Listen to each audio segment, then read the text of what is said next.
বিরতির পর ফিরলাম আলোচনায়। আমি সুকান্তদার কাছে যাব। যেরকমটা আপনি বলছিলেন যে এক শ্রেণীর কাছে প্রচুর আছে, এক শ্রেণীর কাছে কিছু নেই, সেক্ষেত্রে তার মাঝে কিন্তু এই বাজেট এবং কোথাও না কোথাও সমস্যার সূত্রপাত কি এটা থেকেই হচ্ছে?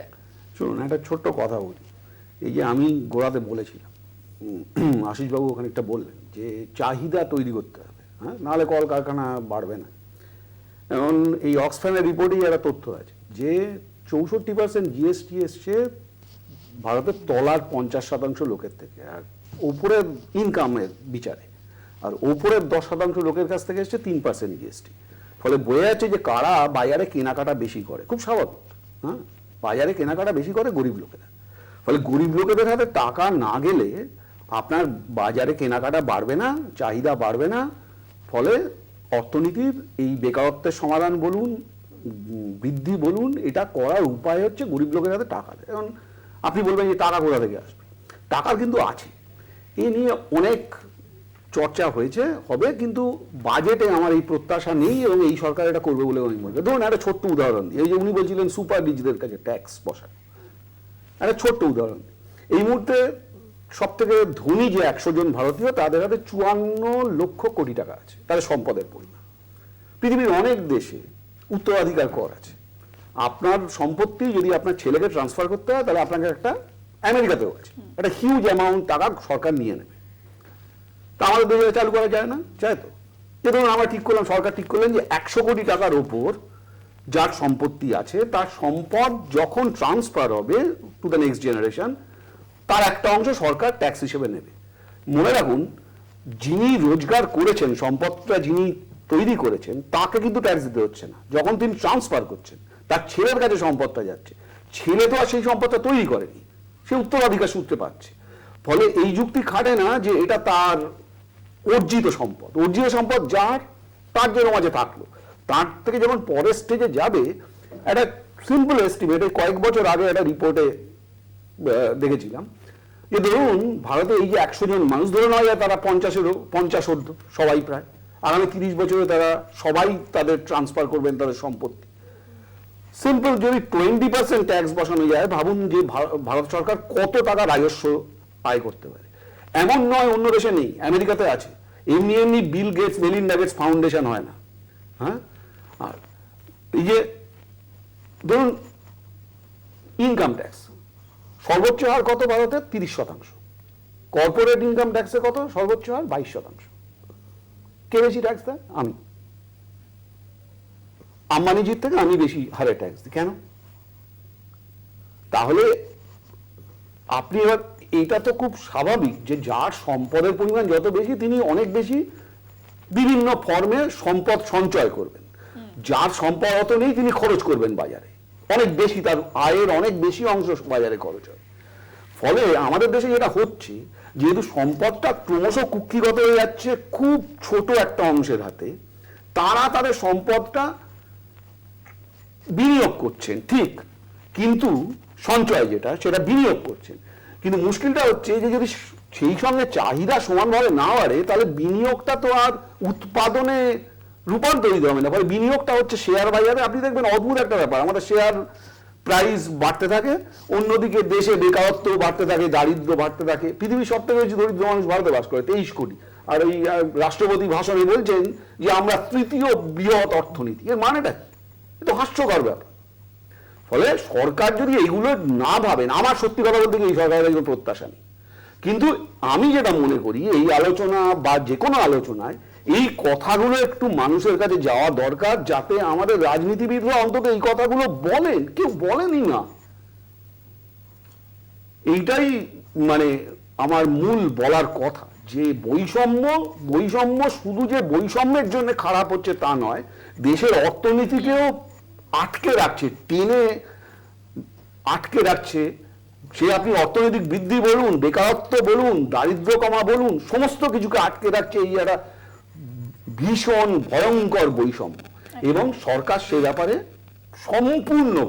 সম্পূর্ণ উল্টে সরকার চেষ্টা, মানে বিভিন্নভাবে, জেনে হোক না জেনে হোক, বিভিন্নভাবে এমন সব নীতি নিচ্ছেন যাতে সেই বৈষম্য আরো বাড়তে থাকে।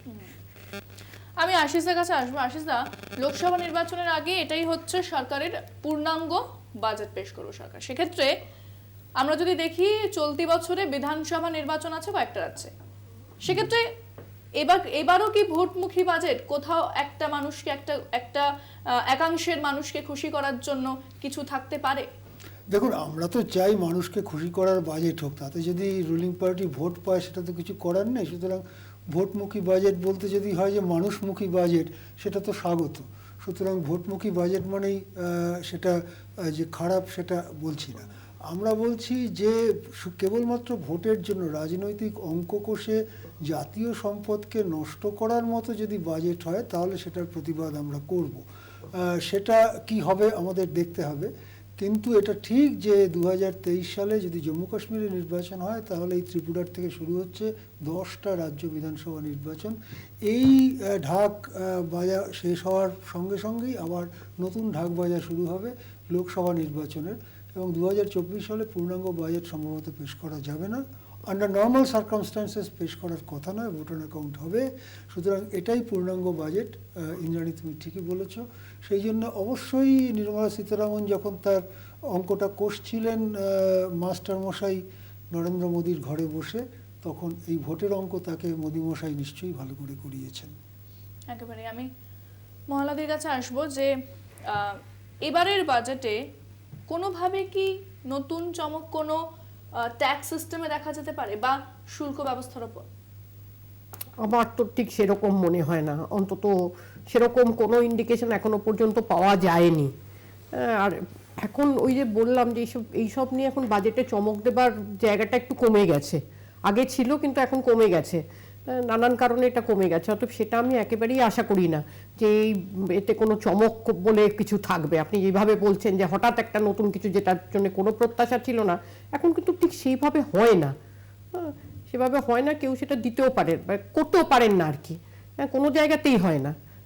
আর আরেকটা ঘটনা হচ্ছে যে বাজেটের থেকে সাধারণ মানুষ নিশ্চয়ই তার একটা কি বলবো যে তার জীবন ধারণটা যাতে আরেকটু সহজ হয় সে নিয়ে চিন্তা করেন। কিন্তু বাজেট নিয়ে বেশি প্রত্যাশা থাকে যাদের, যে কর্পোরেট লবি বা এদের, তারা কিন্তু সেই ধরনের লবিং অনেকদিন ধরে সমানেই করে থাকেন। নজর রাখতে হবে এই মুহূর্তে বাজেট পেশ করতে চলেছেন অর্থমন্ত্রী নির্মলা সীতারামন, সরাসরি নজর রাখবো।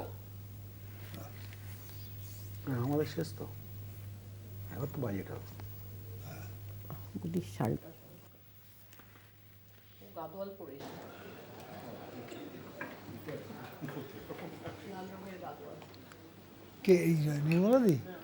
Honorable Speaker, I present the budget for 2023-2024.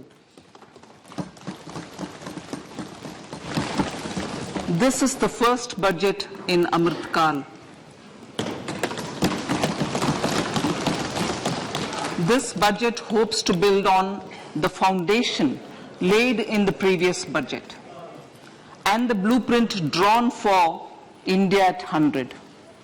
We envision a prosperous and inclusive India in which the fruits of development will reach all sections and citizens, especially our youth, women, farmers, OBCs, scheduled castes and scheduled tribes. In the 75th year of our independence, the world has recognized the Indian economy as a bright star. Our current year's economic growth is estimated to be at 7%. It is notable that this is the highest among all the major economies.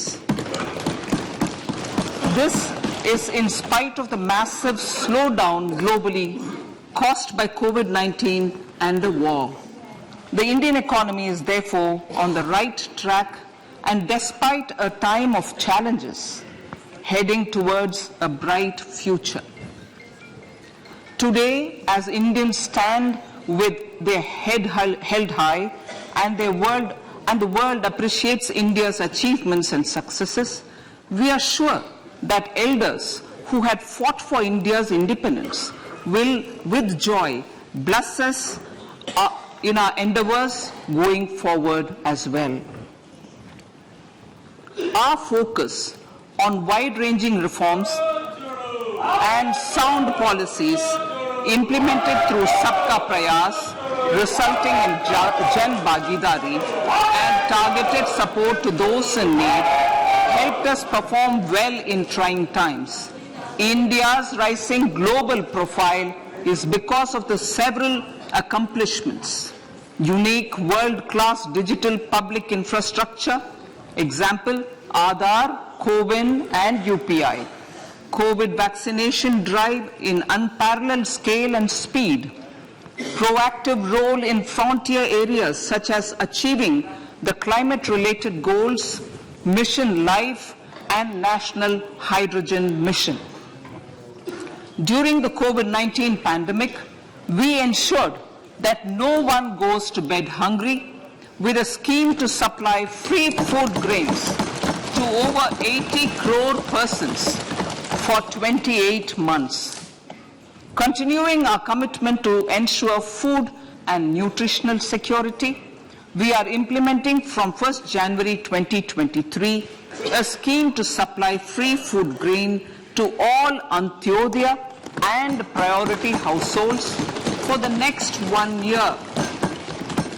Under PM Garib Kalyan Anna Yojana, the entire expenditure of about 2 lakh crore will be borne by the central government. In these times of global challenges, the G20 presidency gives us a unique opportunity to strengthen India's role in the world economic order. With the theme of Vasudhaiva Kutumbakam, we are steering an ambitious, people-centric agenda to address global challenges and to facilitate sustainable economic development. The government's efforts since 2014 have ensured for all citizens a better quality of life and life of dignity. The per capita income has more than doubled to 1.97 lakh rupees. In these 9 years, the Indian economy has increased in size from being 10th to 5th largest in the world. We have significantly improved our position as well as a well-governed and innovative country with a conducive environment for business as reflected in several global indices. We have made a significant progress in many sustainable development goals. The economy has become a lot more formalized as reflected in the EPFO membership, more than doubling to 27 crore and rupees 7,400 crore digital payments of 126 lakh crore rupees through UPI in 2022. The efficient implementation of many schemes with universalization of targeted benefits has resulted in inclusive development. Some of the schemes are 11.7 crore household toilets under Swachh Bharat mission, which is achieved, 9.6 crore LPG connections under Ujjwala, 220 crore COVID vaccination of 102 crore persons, 47.8 crore PM Jan Dhan bank accounts, insurance cover for 44.6 crore persons under PM Suraksha Bima and PM Jeevan Jyoti Yojana, and cash transfer of 2.2 lakh crores of rupees to 11.4 crore to over 11.4 crore farmers under PM Kisan Samman Nidhi. Our vision for the Amritkal includes technology-driven and knowledge-based economy with strong public finances and a robust financial sector. To achieve this, Jan Bhagidari through Sabka Saath Sabka Prayas is essential. The economic agenda for achieving this vision focuses on three things. First, facilitating ample opportunities for citizens, especially the youth, to fulfill their aspirations. Second, providing strong impetus to growth and job creation. And third, strengthening macroeconomic stability. To service these focus areas in our journey to India at 100, we believe that the following four opportunities can be transformative during Amrit Kal. Economic empowerment of women. Deen Dayal Antyodaya Yojana National Rural Livelihood Mission has achieved remarkable success by mobilizing rural women into 81 lakh self-help groups.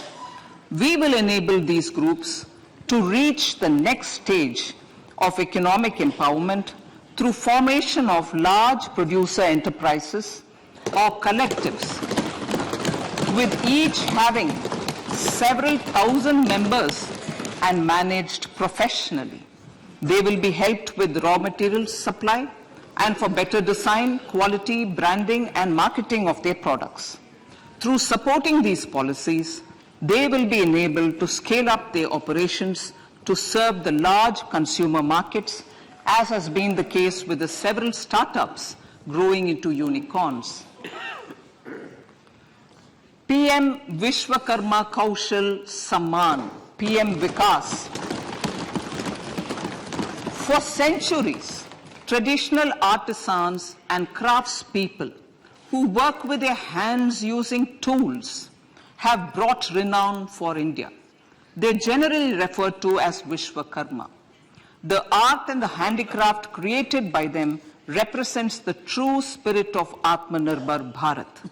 For the first time, a package of assistance for them has been conceptualized. The new scheme will enable them to improve the quality, scale, and reach of their products, integrating them with the MSME value chain.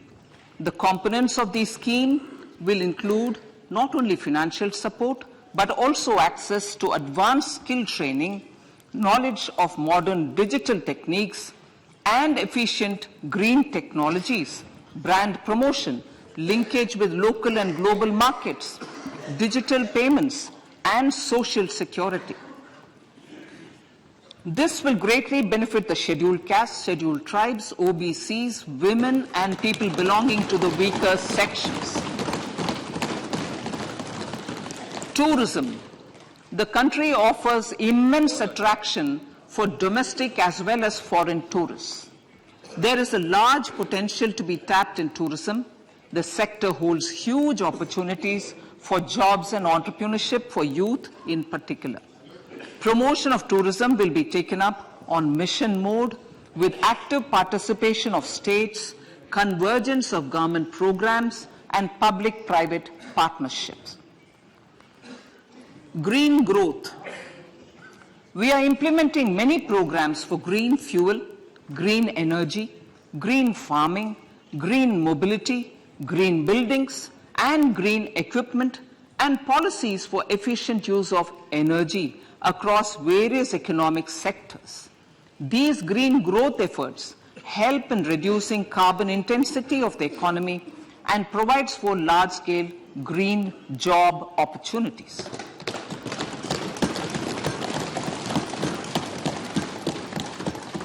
Priorities of this budget. The budget adopts the following 7 priorities. They complement each other and act as the Saptarishi guiding us through the Amrit Kal. Inclusive development, reaching the last mile, infrastructure and investment, unleashing the potential, green growth, youth power, and financial sector. I now speak on the priority number 1, inclusive development. The government's philosophy of Sabka Saath, Sabka Vikas has facilitated inclusive development covering in specific farmers, women, youth, OBCs, scheduled castes, scheduled tribes, Divyangjan and economically weaker sections, and overall priority for the underprivileged. Vanchiton ko variyata. There has also been a sustained focus on Jammu Kashmir, Ladakh, and the Northeast. This budget builds on those efforts. Digital public infrastructure for agriculture.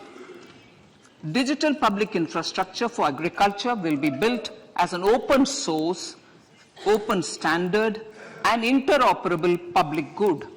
This will enable inclusive farmer-centric solutions through relevant information services for crop planning and health, improved access to farm inputs, credit and insurance, help for crop estimation, market intelligence, and support for growth of agri-tech industry and startups.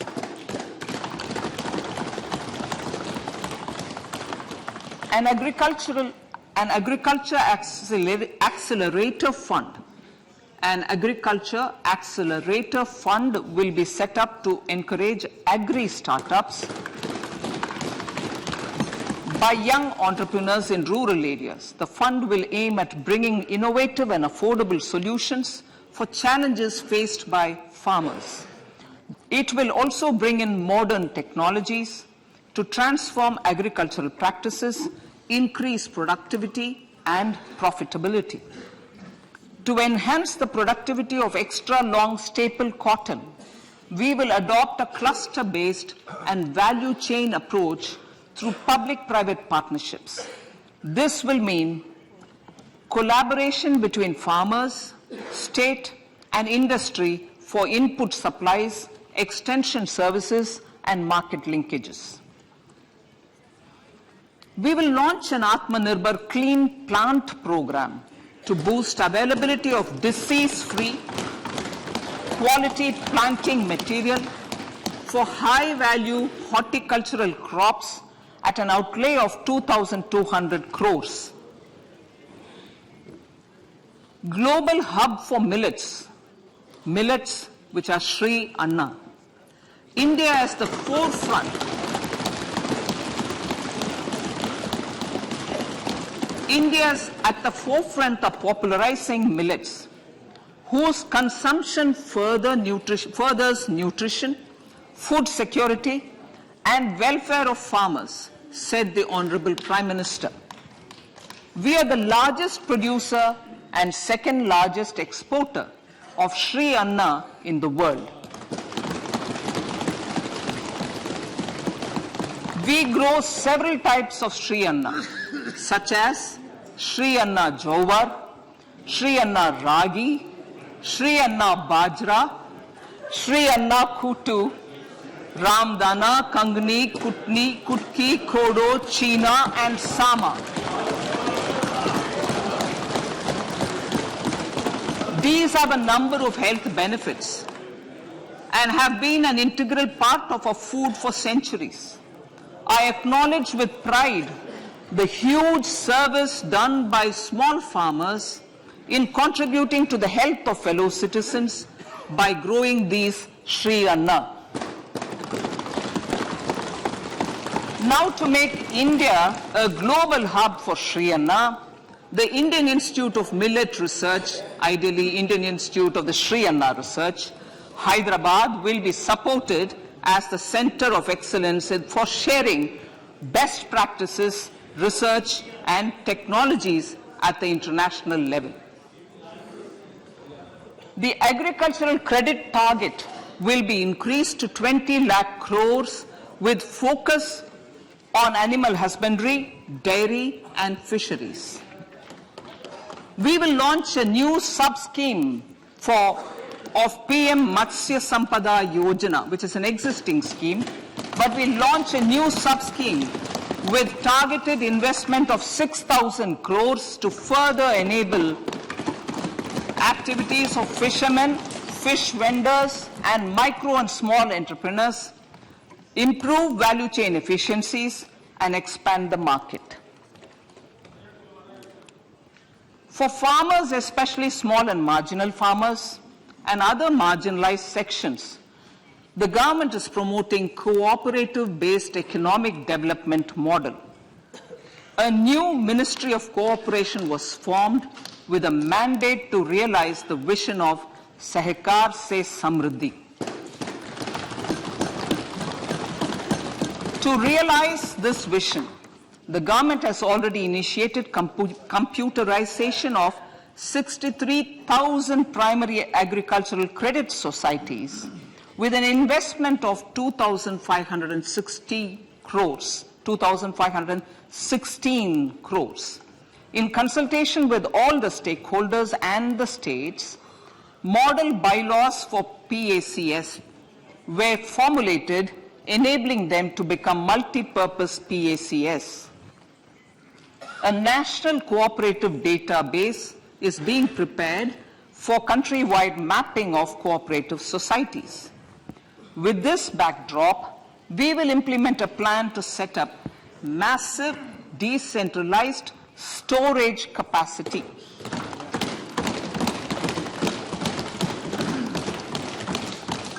This will help farmers store their produce and realize remunerative prices through sale at appropriate times. The government will also facilitate setting up of a large number of multi-purpose cooperative societies, primary fishery societies, and dairy cooperative societies in uncovered panchayat and villages in the next 5 years.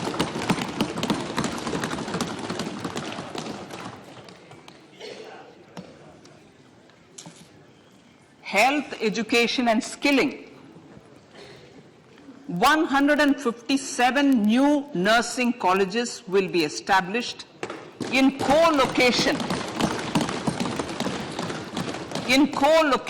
with the existing 157 medical colleges established since 2014. A mission to eliminate sickle cell anemia by 2047 will be launched. It will entail awareness creation, universal screening of 7 crore people in the age group of 0 to 40 years in affected tribal areas, and counseling through collaborative efforts of central ministries and state governments.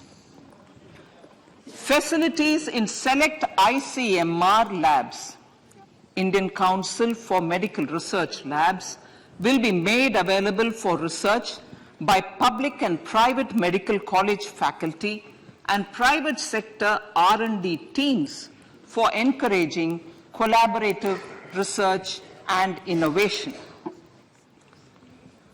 A new program to promote research and innovation in pharmaceuticals will be taken up through centers of excellence.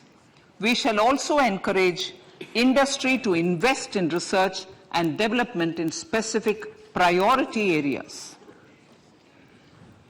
Dedicated multidisciplinary courses for medical devices will be supported in existing institutions to ensure availability of skilled manpower for futuristic medical technologies, high-end manufacturing, and research. Teachers' training. Teachers' training will be re-envisioned through innovative pedagogy, curriculum transaction, continuous professional development, dipstick surveys, and ICT implementation. The District Institute of Education and Training will be developed as vibrant institutes of excellence for this purpose.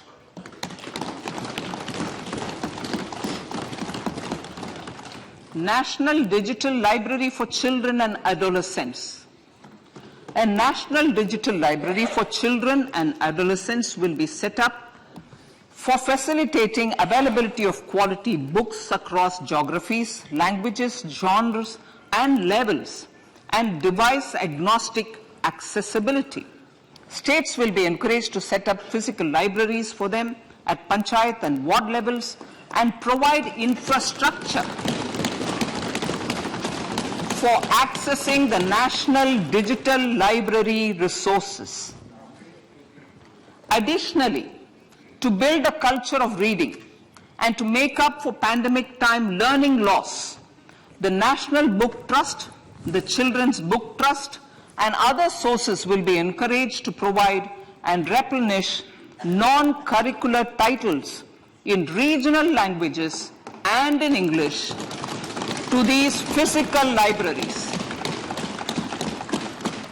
Collaboration with NGOs that work in literacy will also be a part of this initiative to inculcate financial literacy. Financial sector regulators and organizations will be encouraged to provide age-appropriate reading material to these libraries.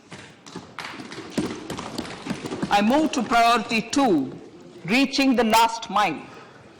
Prime Minister Vajpayee's government had formed the Ministry of Tribal Affairs and the Department of Development of Northeast Region to provide a sharper focus to the objective of reaching the last mile. Our government has formed the Ministries of Ayush, Fisheries, Animal Husbandry and Dairying, Skill Development, Jal Shakti and Cooperation. Building on the success of the Aspirational Districts program, the government has recently launched the Aspirational Blocks program covering 500 blocks for saturation of essential government services across multiple domains such as health, nutrition, education, agriculture, water resources, financial inclusion, skill development, and basic infrastructure. Manya Speaker, sir, Pradhan Mantri PVTG, which is Primitive Vulnerable Tribal Groups Development Mission, is being launched. To improve socio-economic conditions of the particularly vulnerable tribal groups, the PVTGs as we refer them to, Pradhan Mantri PVTG Development Mission will be launched. This will saturate PVTG families and habitations with basic facilities such as safe housing, clean drinking water and sanitation, improved access to education, health, nutrition, road and telecom connectivity, and sustainable livelihood opportunities. An amount of 15,000 crores will be made available to implement the mission in the next 3 years under the Development Action Plan for the Scheduled Tribes. Ekalavya Model Residential Schools. In the next 3 years, Center will recruit 38,800 teachers and support staff for the 740 Ekalavya Model Residential Schools, which is serving 3.5 lakh tribal students.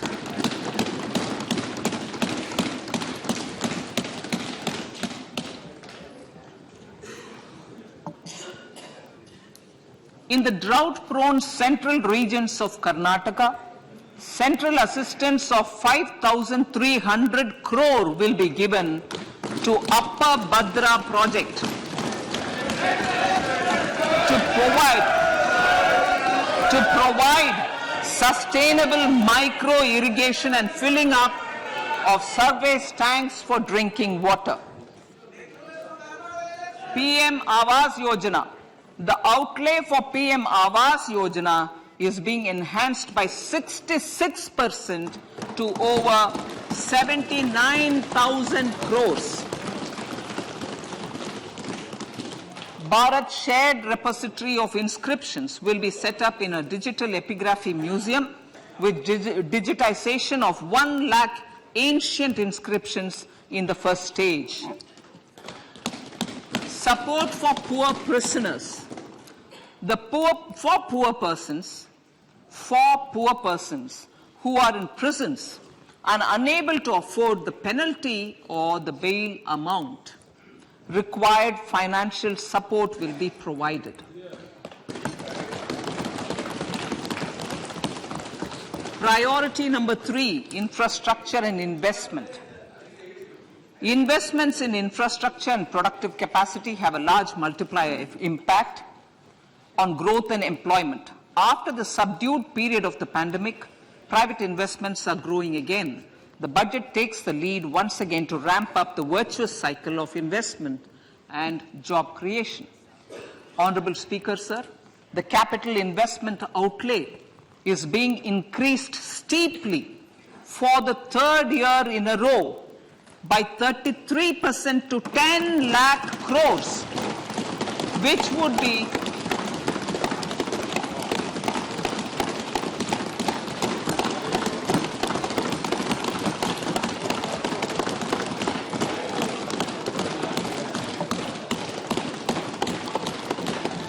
which would be 3.3% of GDP.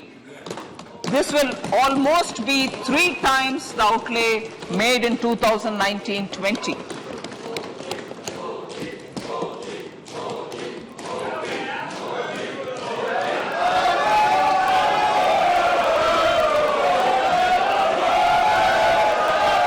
This substantial increase in recent years is central to the government's efforts to enhance growth potential and job creation, crowd in private investments, and provide a cushion against global headwinds.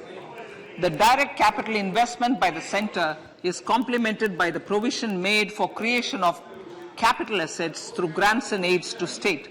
The effective capital expenditure of the centre is budgeted at 13.7 lakh crore rupees, which will be 4.5% of GDP. Support to state governments for capital investment. I have decided to continue the 50-year interest-free loan to state governments for 1 more year to spur investment in infrastructure and to incentivize them for complementary policies actions with a significantly enhanced outlay of 1.3 lakh crores.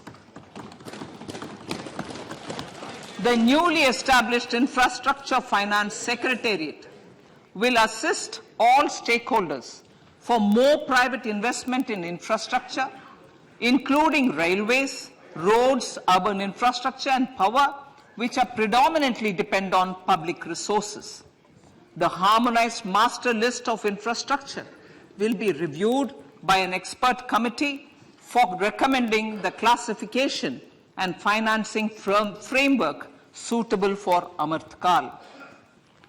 A capital outlay, I'm talking about railways now, sir, Honorable Speaker, railways.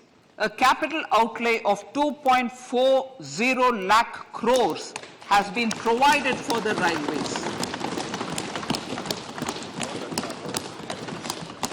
This is the highest ever outlay this highest ever outlay is about 9 times the outlay made in 2013-14. 100 critical transport infrastructure projects for last and first mile connectivity for ports, coal, steel, fertilizer and food grain sectors have been identified. They will be taken up on priority with investment of 75,000 crores, including 15,000 crore from private sources. 50 additional airports, heliports, water aerodromes, and advanced landing grounds will be revived for improving regional air connectivity.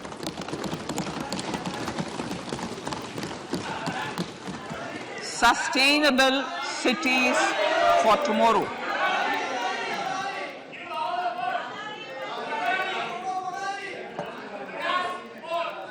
States and cities will be encouraged to undertake urban planning urban planning reforms and actions to transform our cities into sustainable cities of tomorrow.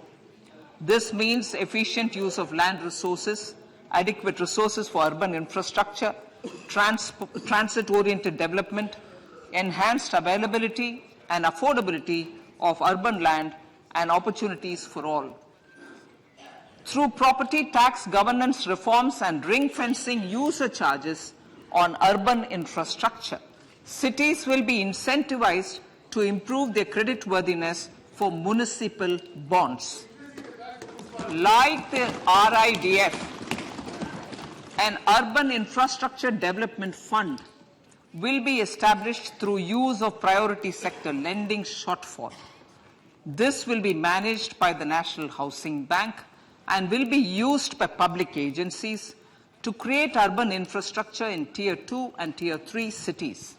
States will be encouraged to leverage resources from the grants of the 15th Finance Commission as well as existing schemes to adopt appropriate user charges while accessing the UIDF. We expect to make available 10,000 crore rupees per annum for this purpose. All cities and towns will be enabled for 100% mechanical desludging of septic tanks and sewers to transition from manhole to machine hole mode.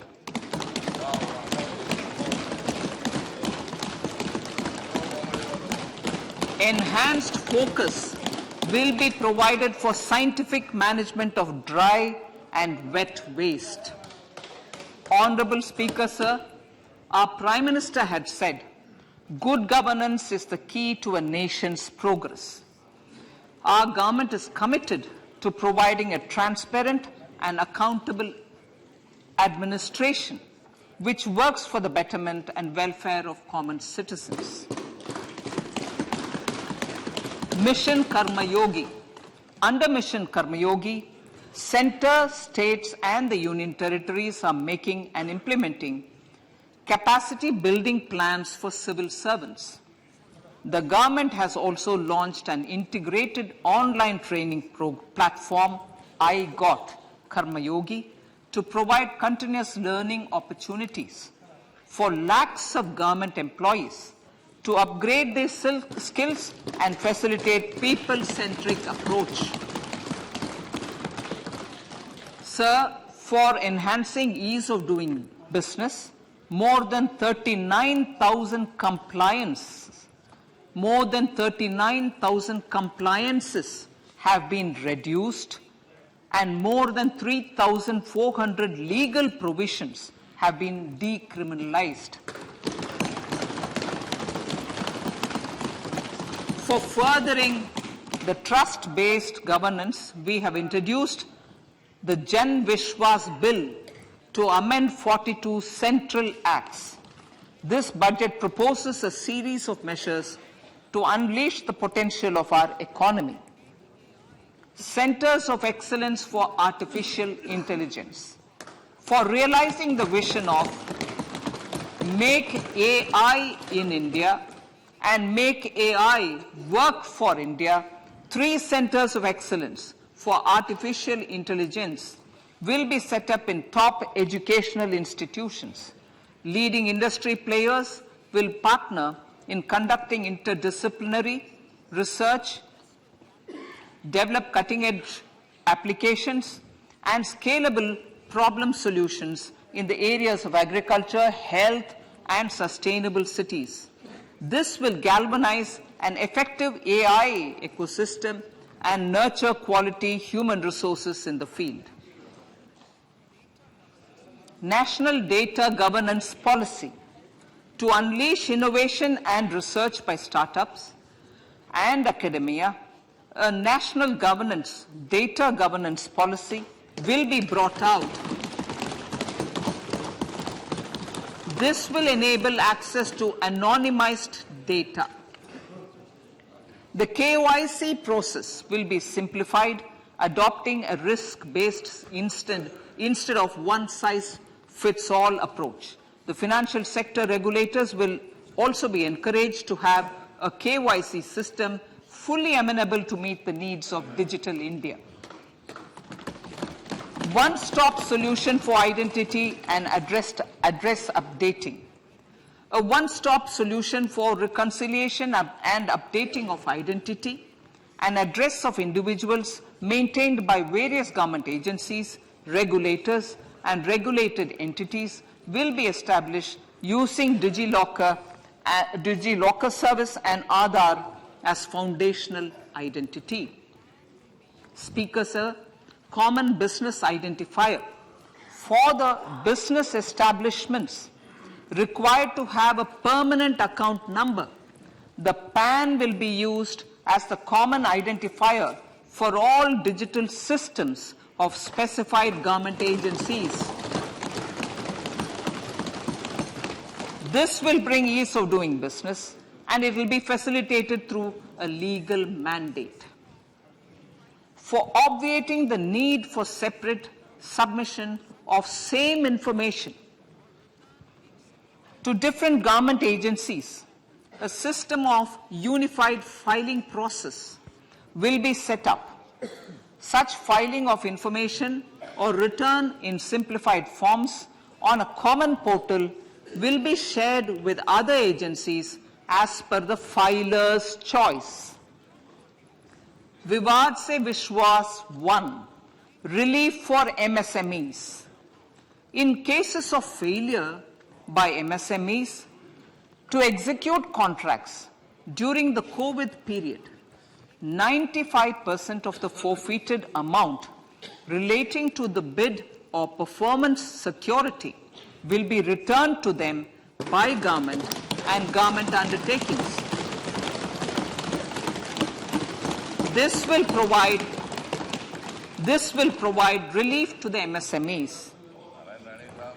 Vivad se Vishwas 2, settling contractual disputes. To settle contractual disputes of government and government undertakings, wherein arbitral award is under challenge in a court, a voluntary settlement scheme with standardized terms will be introduced. This will be done by offering graded settlement terms depending on pendency level of the dispute. The state support mission of Niti Aayog will be continued for 3 years for our collective efforts towards national priorities. Result-based financing.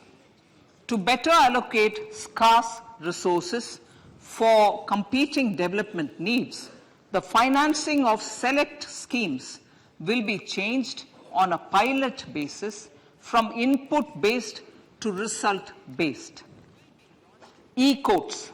For efficient administration of justice, Phase 3 of the e-courts project will be launched with an outlay of 7,000 crores. Fintech services in India have been facilitated by our digital public infrastructure, including Aadhaar, PM Jan Dhan Yojana, Video, KYC, India Stack, and UPI. To enable more fintech innovative services, the scope of documents available in DigiLocker for individuals will be expanded. An entity DigiLocker will be set up for the use by MSMEs, large businesses, and also charitable trusts. This will be towards storing and sharing documents online securely whenever needed with various authorities, regulators, banks, and other business entities. 5G services. 100 labs for developing applications using 5G services will be set up in engineering institutions.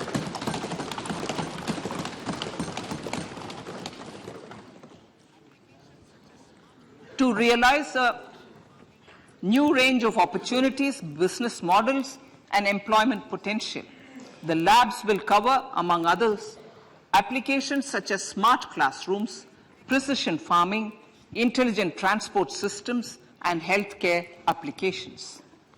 Lab-grown diamonds.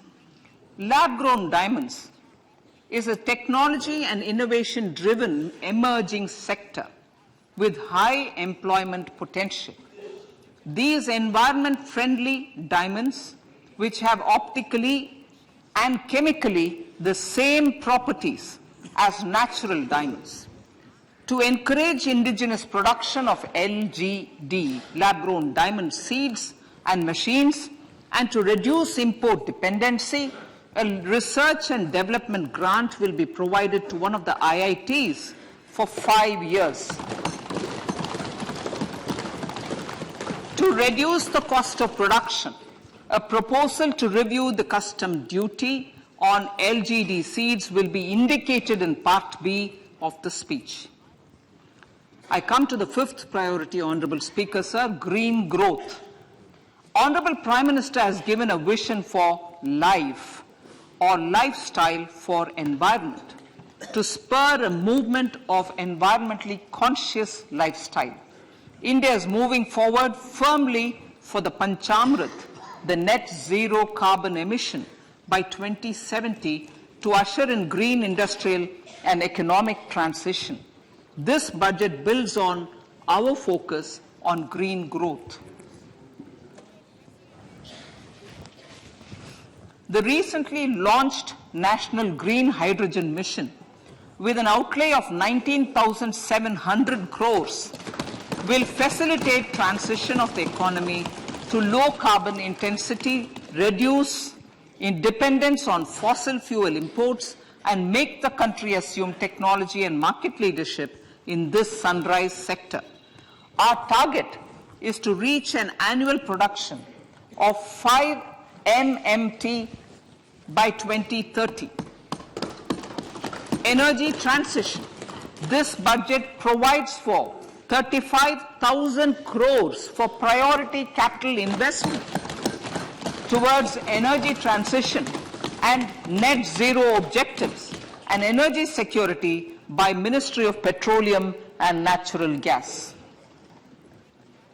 To steer the economy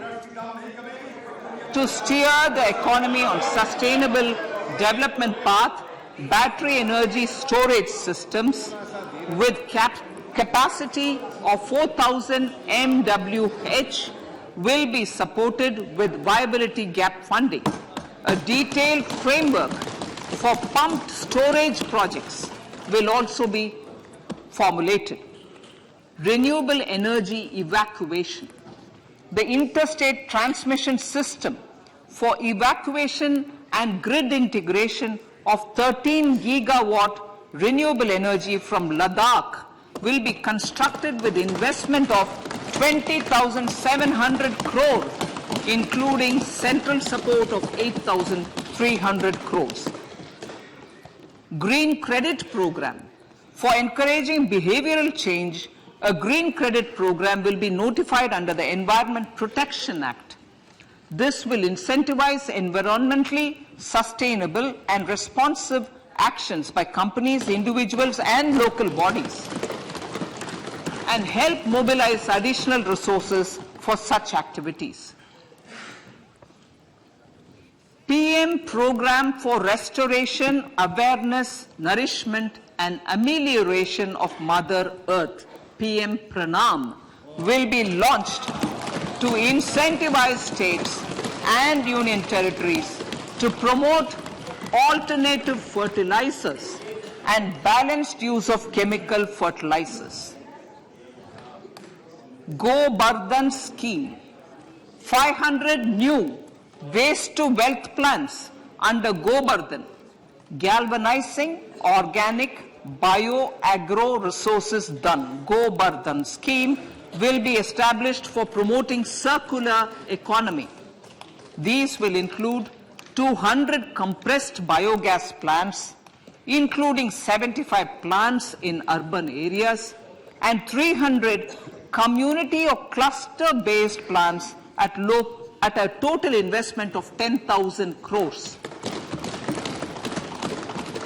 I will refer to this in Part B also. In due course, a 5% CBG mandate will be introduced for all organizations marketing natural and biogas. For collection of biomass and distribution of biomanure, appropriate fiscal support will also be provided. Bharatiya Prakritik Kheti Bio-Input Resource Centers. Over the next 3 years, we will facilitate 1 crore farmers to adopt natural farming. For this, Honorable Speaker, 10,000 bio-input resource centers will be set up, creating a national level distributed micro-fertilizer and pesticide manufacturing network. Mishti.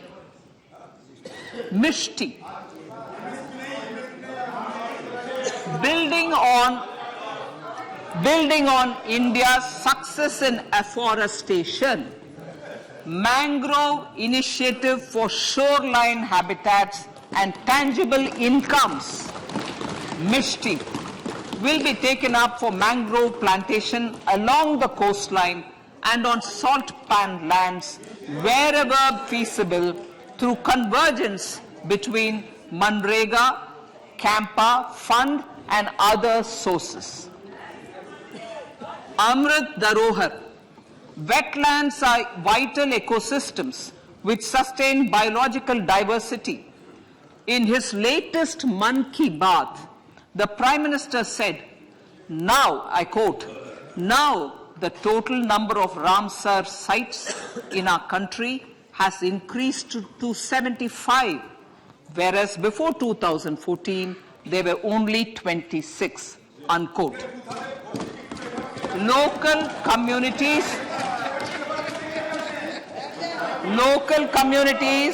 have always been at the forefront of conservation efforts.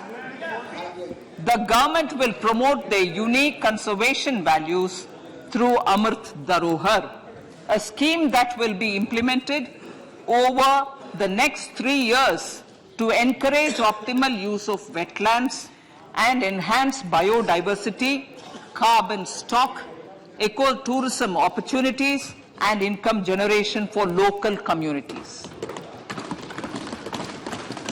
Coastal shipping. Coastal shipping will be promoted as the energy efficient and lower cost mode of transport, both for passengers and freight, through PPP mode with viability gap funding. Vehicle replacement. Vehicle replacement is an important continuing policy, replacing the old political,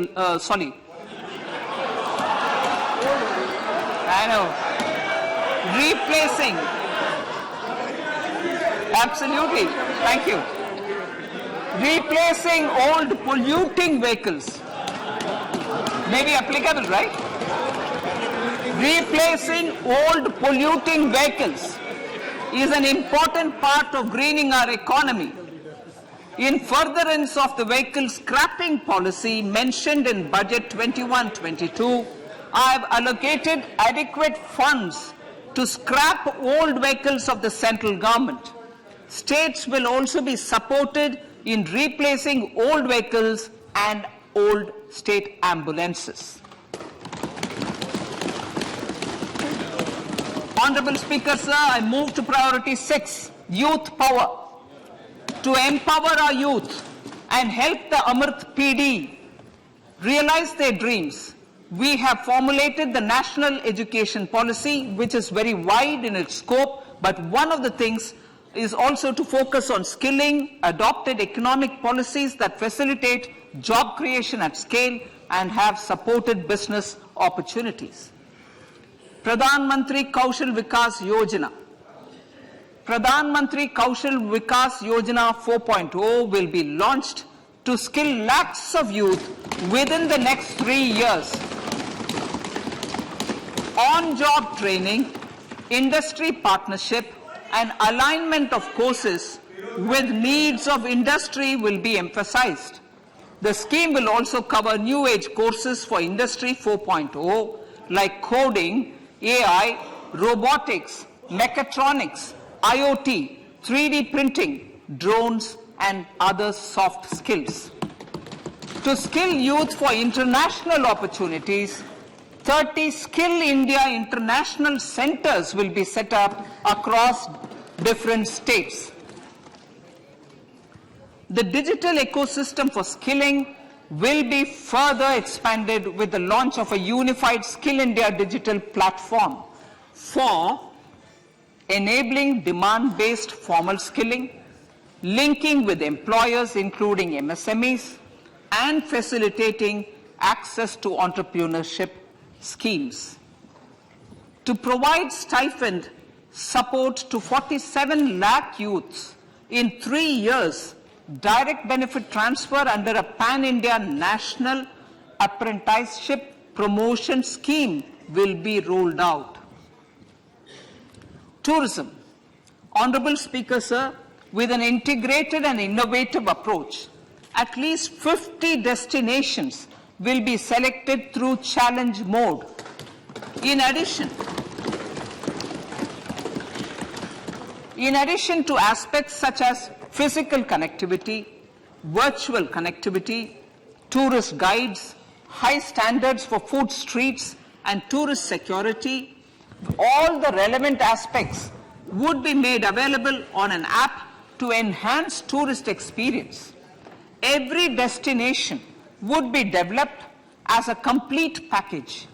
The focus of development of tourism would be on domestic as well as foreign tourists.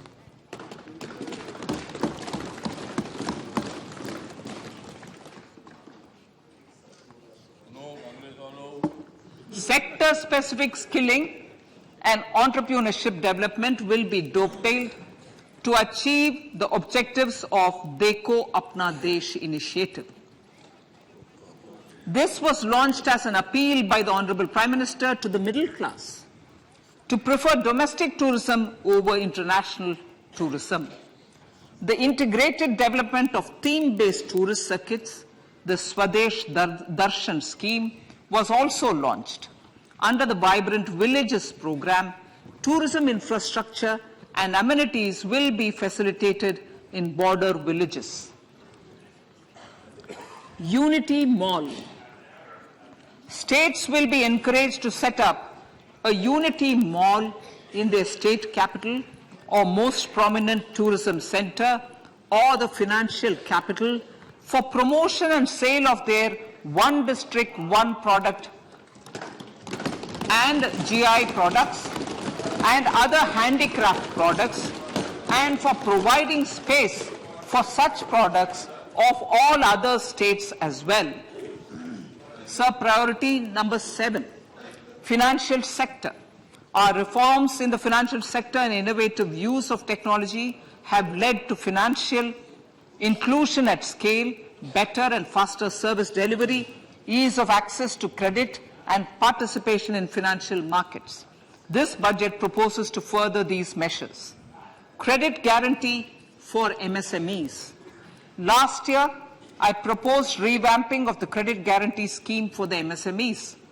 I am happy to announce that the revamped scheme will take effect from 1st April 2023 through infusion of 9,000 crores in the corpus. This will enable additional collateral-free guaranteed credit of 2 lakh crores of rupees. Further, the cost of credit will be reduced by about 1%. A national financial information registry will be set up to serve as a central repository of financial and ancillary information. This will facilitate efficient flow of credit, promote financial inclusion, and foster financial stability. A new legislative framework will govern this credit public infrastructure and will be designed in consultation with the RBI. To meet the needs of Amritkal and to facilitate optimum regulation in the financial sector, public consultation, as necessary and feasible, will be brought to the process of regulation making and issuing subsidiary directions. To simplify, to ease, And to reduce cost of compliance, financial sector regulators will be requested to carry out a comprehensive review of existing regulations. For this, they will consider suggestions from public and regulated entities. Time limits to decide the application under various regulations will also be laid down. Honorable Speaker, sir, to enhance business activities in GIFT IFSC, the following measures will be taken. Delegating powers under the SEZ Act to the IFSCA to avoid dual regulation. Setting up a single window IT system for registration and approval of IFSCA, SEZ authorities, GSTN, RBI, SEBI, and IRDAI. Permitting acquisition financing by IFSC banking units of foreign banks. Establishing a subsidiary of Exim Bank for trade refinancing. Amending IFSCA Act for statutory provisions for arbitration, ancillary services, and avoiding dual regulation under the SEZ Act, and recognizing offshore derivative instruments as valid contracts. Honorable Speaker, sir, data embassy. For countries looking for digital continuity solutions, we will facilitate setting up of their data embassies in GIFT IFSC.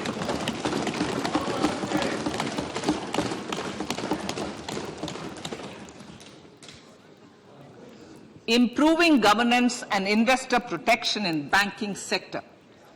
To improve bank governance and enhance investors' protection, certain amendments to the Banking Regulation Act, the Banking Companies Act, and the Reserve Bank of India Act are being proposed. Capacity building in securities market. Honorable Speaker, sir, to build capacity of functionaries and professionals in the securities market, SEBI will be empowered to develop, regulate, maintain, and enforce norms and standards for education in the National Institute of Securities Markets and to recognize award of degrees, diplomas, and certificates. A central processing center will be set up for faster response to companies through centralized handling of various forms filed with field officers under the Companies Act. Reclaiming of shares and dividends. For investors to reclaim unclaimed shares and unpaid dividends from the Investor Education and Protection Fund Authority with ease, from the Investor Education and Protection Fund Authority with ease, an integrated IT portal will be established. Digital payments continue to find wide acceptance. In 2022, they show an increase of 76% in transaction and 91% in value.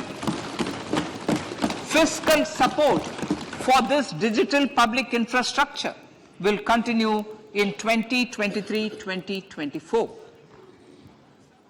Azadi Ka Amrit Mahotsav, Mahila Samman Bachat Patra. For commemorating Azadi Ka Amrit Mahotsav, a one-time new small savings scheme, Mahila Samman Savings Patra or Savings Certificate, Mahila Samman Savings Certificate will be made available for a 2-year period up to March 2025.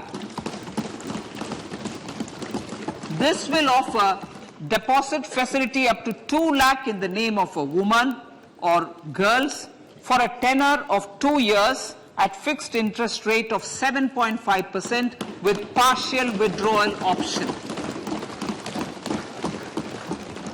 Senior citizens.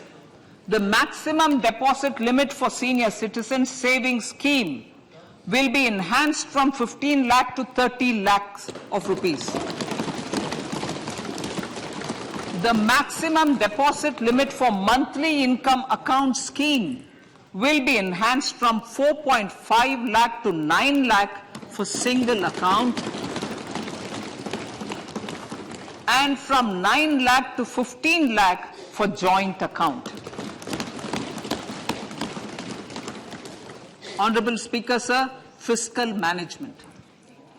50 years interest-free loan to states. The entire 50-year loan to states has to be spent on capital expenditure within 2023-24. Most of this will be at the discretion of the states, but a part will be conditional on states increasing their actual capital expenditure.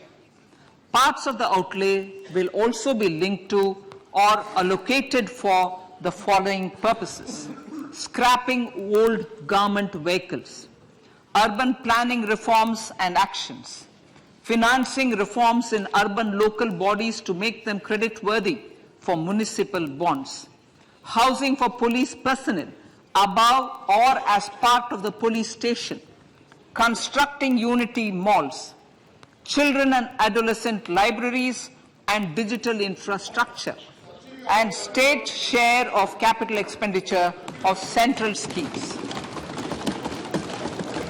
Honorable Speaker, sir, fiscal deficit of states. States will be allowed a fiscal deficit of 3.5% of GSDP, of which 0.5% will be tied to power sector reforms. Revised estimates 2022 to 2023.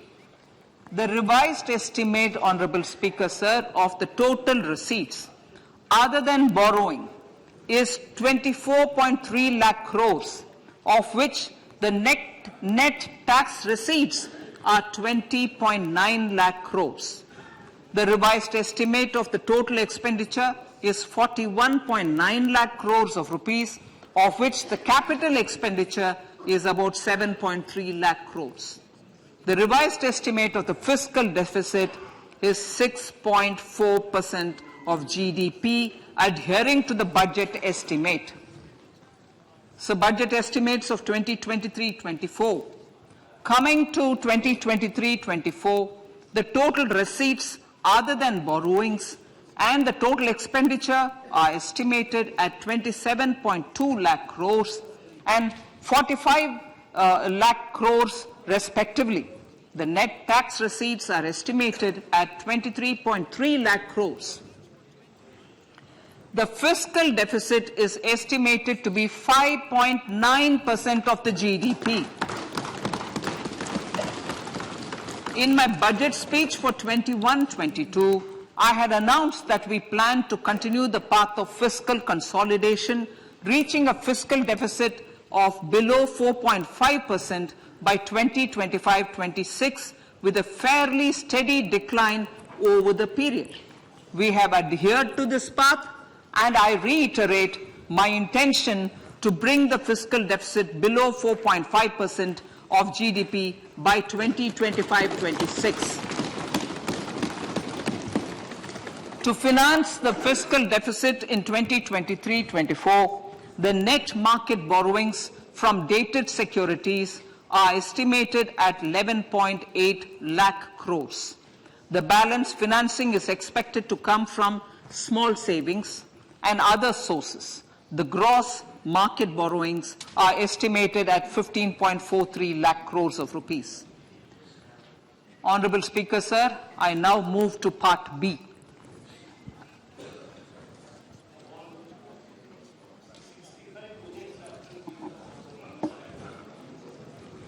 Indirect taxes.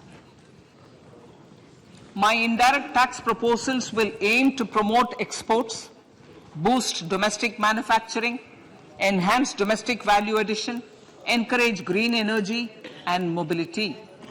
A simplified tax structure with fewer tax rates helps in reducing compliance burden and improving tax administration. I propose to reduce the number of basic customs duty rates on goods other than textiles and agriculture from 21 to 13. As a result, there are minor changes in the basic custom duties, cesses and surcharges on some items including toys, bicycle, automobiles and naphtha. Green mobility. To avoid cascading of taxes on blended compressed natural gas, I propose to exempt excise duty on GST paid compressed biogas contained in it. To further provide impetus to green mobility, customs duty exemptions is being extended to import of capital goods and machinery required for manufacture of lithium-ion cells for batteries used in electrical vehicles as well. Electronics. As a result of various initiatives of the government, including phased manufacturing program, mobile phone production in India has increased from 5.8 crore units valued at about 18,900 crore in 2014-15 to 31 crore units valued at 2,75,000 crore in the last financial year. To further deepen domestic value addition in manufacturing of mobile phones, I propose to provide relief to customs duty. I propose to provide relief in customs duty on import of certain parts and inputs like camera lens and continue the concessional duty on lithium-ion cells for batteries for another year. Similarly, to promote value addition in manufacture of televisions, I propose to reduce the basic customs duty on parts of open cells of TV panels to 2.5%. Electrical. To rectify inversion of duty structure and encourage manufacturing of electric kitchen chimneys, the basic custom duty on electric kitchen chimney is being increased from 7.5% to 15%, and that on heat coils for these is proposed to be reduced from 20% to 15%. Chemicals and petrochemicals. Denatured ethyl alcohol is used in chemical industry. I propose to exempt basic customs duty on it. This will also support the ethanol blending program and facilitate an endeavor for energy transition. Basic customs duty is also being reduced on acid-grade fluorospar from 5% to 2.5% to make the domestic fluorochemicals industry competitive. Further, the basic customs duty on crude glycerin for use in manufacture of epichlorohydrin is proposed to be reduced from 7.5% to 2.5%.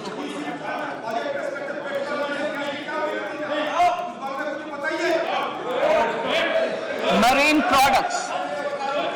In the last financial year, marine products recorded the highest export growth, benefiting farmers in the coastal states of the country. To further enhance the export competitiveness of marine products, particularly shrimps, duty is being reduced on key inputs for domestic manufacture of shrimp feed. India is a global leader, as I said in Part A, in cutting and polishing of natural diamonds, contributing about 3/4 of the global turnover by value. With the depletion of deposits of natural diamonds, the industry is moving towards lab-grown diamonds, and it holds huge promise. To seize this opportunity, I propose to reduce the basic customs duty on seeds used in their manufacture. Customs duties on door or doré and bars of gold and platinum were increased earlier this fiscal. I propose to increase the duties on articles made therefrom to enhance the duty differential. I also propose to increase the import duty on silver doors, bars and articles to align them with that on gold and platinum.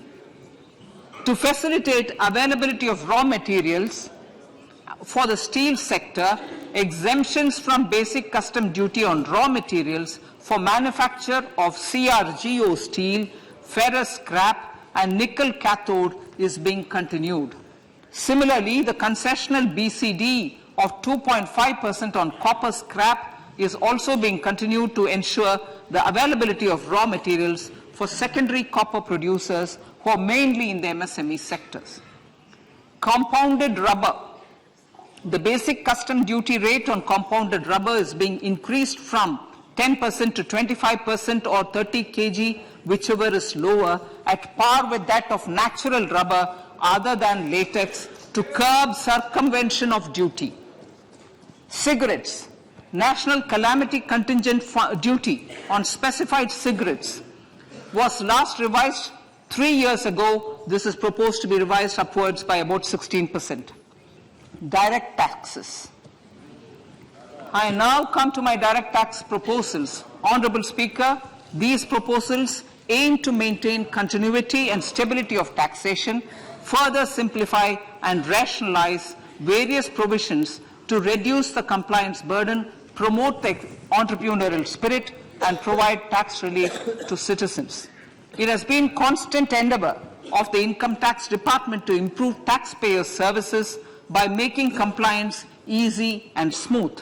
Our taxpayers portal received a maximum of 72 lakh returns in a day, processed more than 6.5 crore returns this year.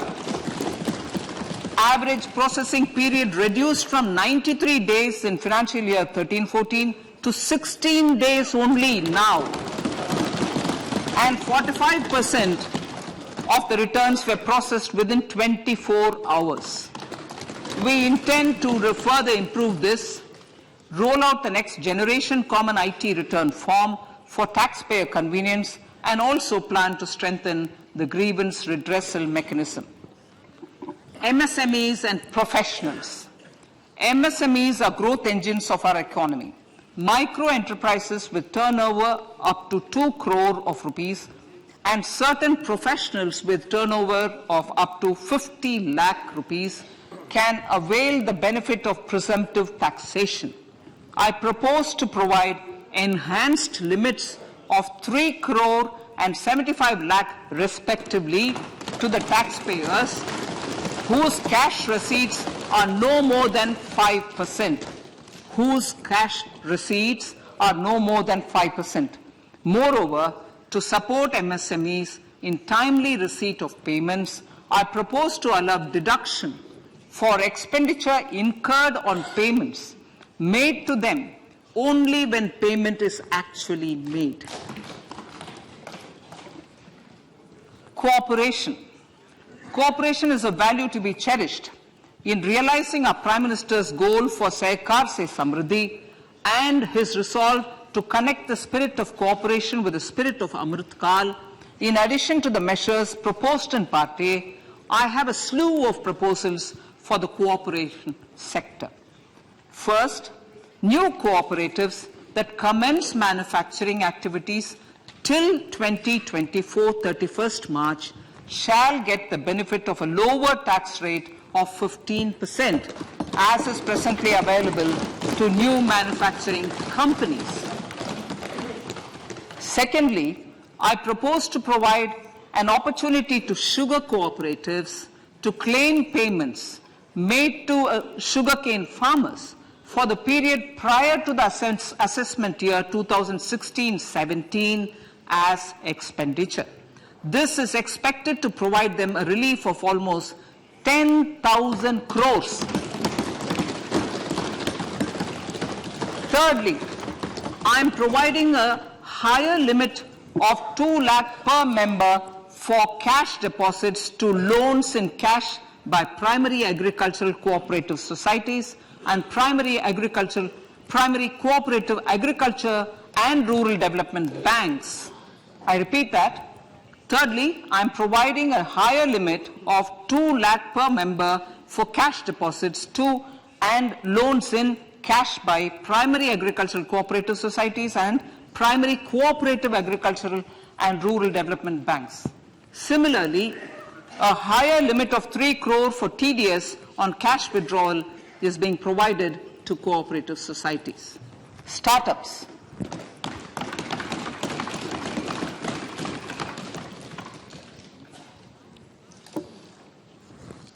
Entrepreneurship is vital for a country's economic development. We have taken a number of measures for startups and they have borne results. India is now the third largest ecosystem for startups globally and ranks second in innovation quality among middle-income countries. I propose to extend the date of incorporation for income tax benefits to startups from 31/3/2023 to 31/3/2024.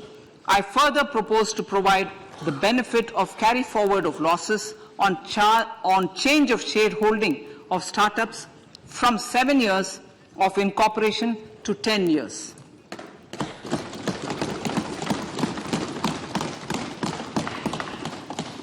To reduce the pendency of appeals at commissioner level, I propose to deploy about 100 joint commissioners for disposal of small appeals. We shall also be more selective in taking up cases for scrutiny of returns already received this year. Better targeting of tax concessions. For better targeting of tax concessions and exemptions, I propose to cap deduction from capital gains on investment in residential house under Section 54 and Section 54F to 10 crores. Another proposal with similar intent is to limit income tax exemption from proceeds of insurance policies with very high value. Rationalization. Honorable Speaker, sir, there are a number of proposals relating to rationalization and simplification. Income of authorities, boards, and commissions set up by statutes of union or state for the purpose of housing, development of cities, towns, and villages, and regulating and developing an activity or matter is proposed to be exempted from income tax. Other major measures in this direction are removing the minimum threshold of 10,000 for TDS and clarifying taxability relating to online gaming, not treating conversion of gold into electronic gold receipts and vice versa as capital gains, reducing the TDS rate from 30% to 20% on taxable portion of EPF withdrawals in non-PAN cases, and taxation on income for market-linked debentures. Other major proposals in the finance bill relate to the following: extension of period of tax benefits to funds relocating to IFSC, GIFT City till 31/3/2025, decriminalization under Section 276A of the Income Tax Act, allowing carry forward of losses on strategic disinvestment, including that of IDBI Bank, and providing EEE status to Agnivir Fund. Personal income tax.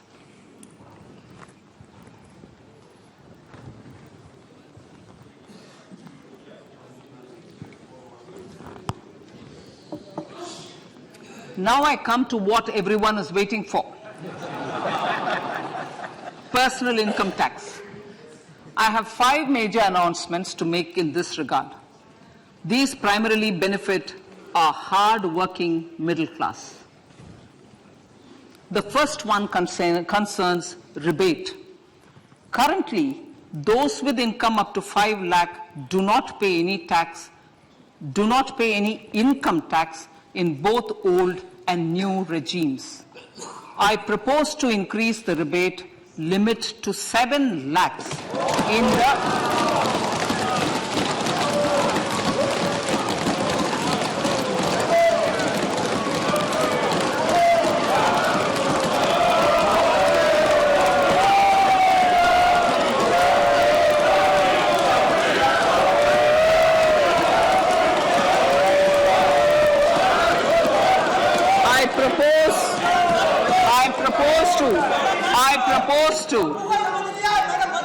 I propose to increase the rebate limit to 7 lakh in the new tax regime. Thus, persons in the new tax regime with income up to 7 lakhs will not have to pay any tax at all. The second proposal relates to middle-class individuals. I had introduced in the year 2020 the new personal income tax regime with 6 income slabs starting from 2.5 lakh. I propose to change the tax structure in this regime by reducing the number of slabs to 5 and increasing the tax exemption limit to 3 lakhs. The new tax rates are 0 to 3 lakh, nil. 3 to 6 lakhs, 5%. 6 to 9 lakhs, 10%. 9 to 12 lakh, 15%. 12 to 15 lakhs, 20%. And above 15 lakhs, 30%. This will provide major relief to all taxpayers in the new regime. An individual with an annual income of 9 lakhs will be required to pay only 45,000 rupees. This is only 5% of his or her income. It is a reduction of 25% on what he or she is required to pay now. That is 60,000. So in the place of 60,000, it is now only 45,000. Similarly, an individual with an income of 15 lakh rupees would be required to pay only 1.5 lakh or 10% of his income or her income, a reduction of 20% from the existing liability of 1,87,500 rupees. My third proposal is for the salaried class and the pensioners, including family pensioners, for whom I propose to extend the benefit of standard deduction to the new tax regime. Each salaried person with an income of 15.5 lakh rupees or more will thus stand to benefit by 52,500 rupees. My fourth announcement in personal income tax is regarding the highest tax rate, which in our country is 42.74%. This is among the highest in the world. I propose to reduce the highest surcharge. Rate from 37% to 25% in the new tax regime.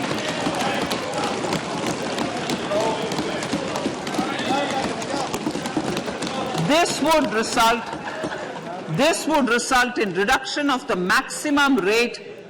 This would result in the reduction of the maximum tax rate to 39%. Lastly, the limit of 3 lakh rupees for tax exemption on leave encashment on retirement of non-government salaried employees was last fixed in the year 2002, when the highest basic pay in the government was only 30,000 rupees per month. In line with the increase in the government salaries, I am proposing to increase this limit to 25 lakh rupees.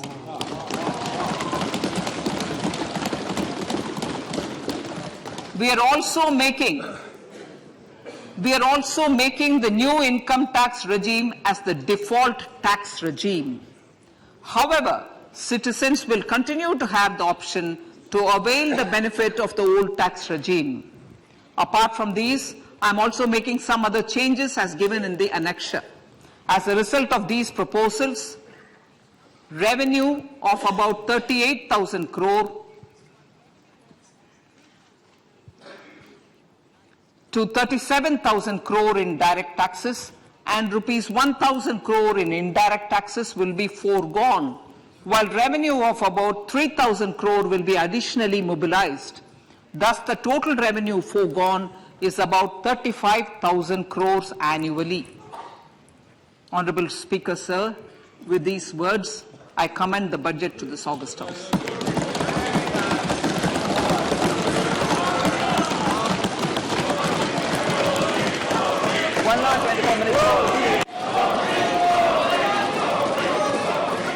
Item number 1, माननीय item number 2, Shrimati Nirmala Sitharaman ji. Sir, with your permission, I lay on the table of the following statements under Section 3(1) of the Fiscal Responsibility Budget Management Act 2003, one medium-term fiscal policy cum fiscal policy strategy statement and macroeconomic framework statement. माननीय सदस्यगण, जैसा कि आपको समाचार भाग 2 के माध्यम से पहले ही सूचित किया जा चुका है कि माननीय वित्त मंत्री जी के बजट भाषण की प्रतियां हार्ड कॉपी के रूप में उपलब्ध कराई गई है। आप बजट भाषण की अपनी अपनी प्रति प्रकाशन पलक से ले लें।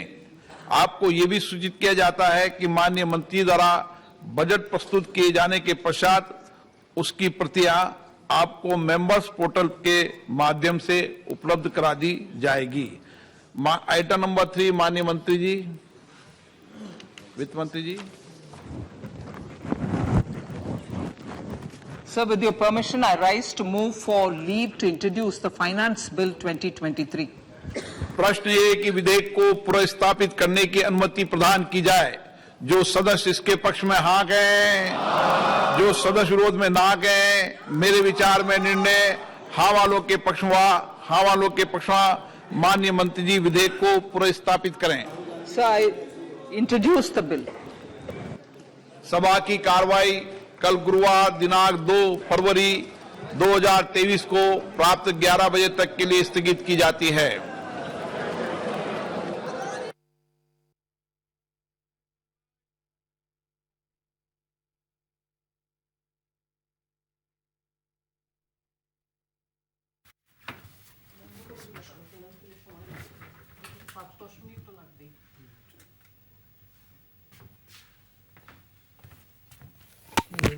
এখন কি হবে?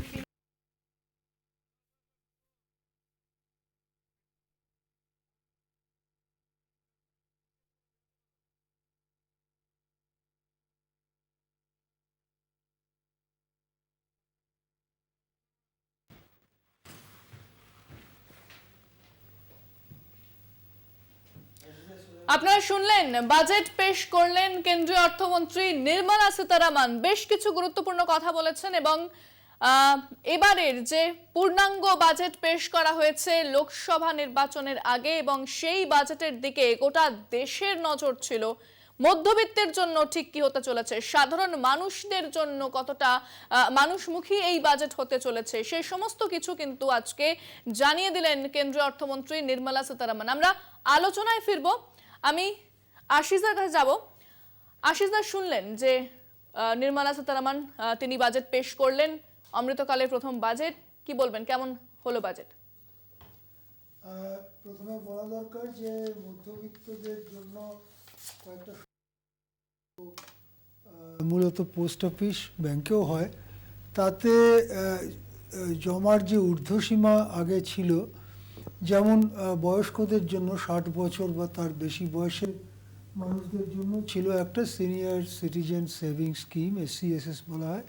তাতে একজন প্রবীণ ব্যক্তি 15 লক্ষ টাকা পর্যন্ত রাখতে পারতেন। সেটার সুদ অনেক কমে গেছিল, এই কদিন আগে সেটার সুদ বেড়ে আবার 8% হয়েছে, মন্দ নয়। সেটাতে 15 লক্ষ টাকার জায়গাতে সর্বোচ্চ জমার পরিমাণটা বাড়িয়ে 30 লক্ষ টাকা করা হয়েছে বলে প্রাথমিকভাবে যা মনে হলো নির্মলা দেবীর কথা শুনে। আরেকটা স্কিমেও মধ্যবিত্ত টাকা রাখেন, সেটা হচ্ছে মান্থলি ইনকাম স্কিম বলে একটা স্কিম। সেটা পোস্ট অফিসে বা সরকারি একটা স্কিম আর কি, ব্যাংকেও কিছু কিছু হয়। সেখানে আগে ছিল যে একজন ব্যক্তি 4.5 লাখ টাকা পর্যন্ত রাখতে পারতেন এবং দুজন যদি জয়েন্টলি রাখেন তাহলে তারা 9 লক্ষ টাকা অবধি রাখতে পারতেন। এরও যে ঊর্ধ্বসীমাটা, সেই ঊর্ধ্বসীমাটা বাড়ানো হয়েছে এবং একজন ব্যক্তি 9 লাখ, দুজন ব্যক্তি 15 লাখ টাকা রাখতে পারেন, এই ধরনের একটা ঘোষণা কথা শুনে প্রাথমিকভাবে মনে হলো। সুতরাং সেই দিক থেকে মধ্যবিত্ত, বিশেষ করে প্রবীণ মানুষেরা একটা সুরক্ষিত স্কিমে, ব্যাংকেও এখন অবশ্য 8%, এমনকি 8%-এর বেশিও কোনো কোনো ব্যাংক দিচ্ছে, বেশ বড় ব্যাংকগুলোর মধ্যেও দিচ্ছে, যেমন অ্যাক্সিস ব্যাংকে দিচ্ছে। যাই হোক, আমি কোনো ব্যাংকের নাম বলছি না, কিন্তু সুরক্ষিত সরকারি ক্ষেত্রে টাকা রাখার জন্য সিনিয়র সিটিজেন সেভিংস স্কিমে যে ঊর্ধ্বসীমা বাড়লো বা মান্থলি ইনকাম স্কিমে যে ঊর্ধ্বসীমা বাড়লো, এইটাতে মধ্যবিত্তের একটু স্বস্তির নিঃশ্বাস পড়তে পারে। ইনকাম ট্যাক্সের ক্ষেত্রে সামান্য বেড়েছে, ঊর্ধ্বসীমা, মানে ছাড়ের ঊর্ধ্বসীমা, সেটা আরও যখন ডিটেইল প্রস্তাবটা পাওয়া যাবে তার জন্য একটু অপেক্ষা করতে হবে, তখন সেটা জানা যাবে। কিন্তু যে সঞ্চয় প্রকল্পগুলোতে ছাড় পাওয়া যেত সেগুলোর ঠিক কী পরিস্থিতি হলো সেটা বুঝতে আর একটু সময় লাগবে। কিন্তু বলা যেতে পারে যে ইনকাম ট্যাক্সের ব্যাপারে যেমন একটা স্থবির অবস্থা ছিল, সেই স্থবির অবস্থা কিছুটা ভেঙে বেরোবার চেষ্টা করেছেন নির্মলা। কেননা তুমি যেটা বলছিলে এর আগে যে 23 সালে অনেকগুলো রাজ্য বিধানসভার ভোট, সামনেই লোকসভা ভোট, সুতরাং এখন একটু সবাইকে খুশি করবার সময়, সেই খুশি করবার একটা উদ্যোগ কিন্তু চোখে পড়লো আর কি, অন্তত ডাইরেক্ট ট্যাক্সের ক্ষেত্রে। একেবারে আমার মহালয়াদের কাছেও একই প্রশ্ন থাকবে যে কি বুঝলেন, কতটা এবারের বাজেট গুরুত্বপূর্ণ হয়ে উঠল?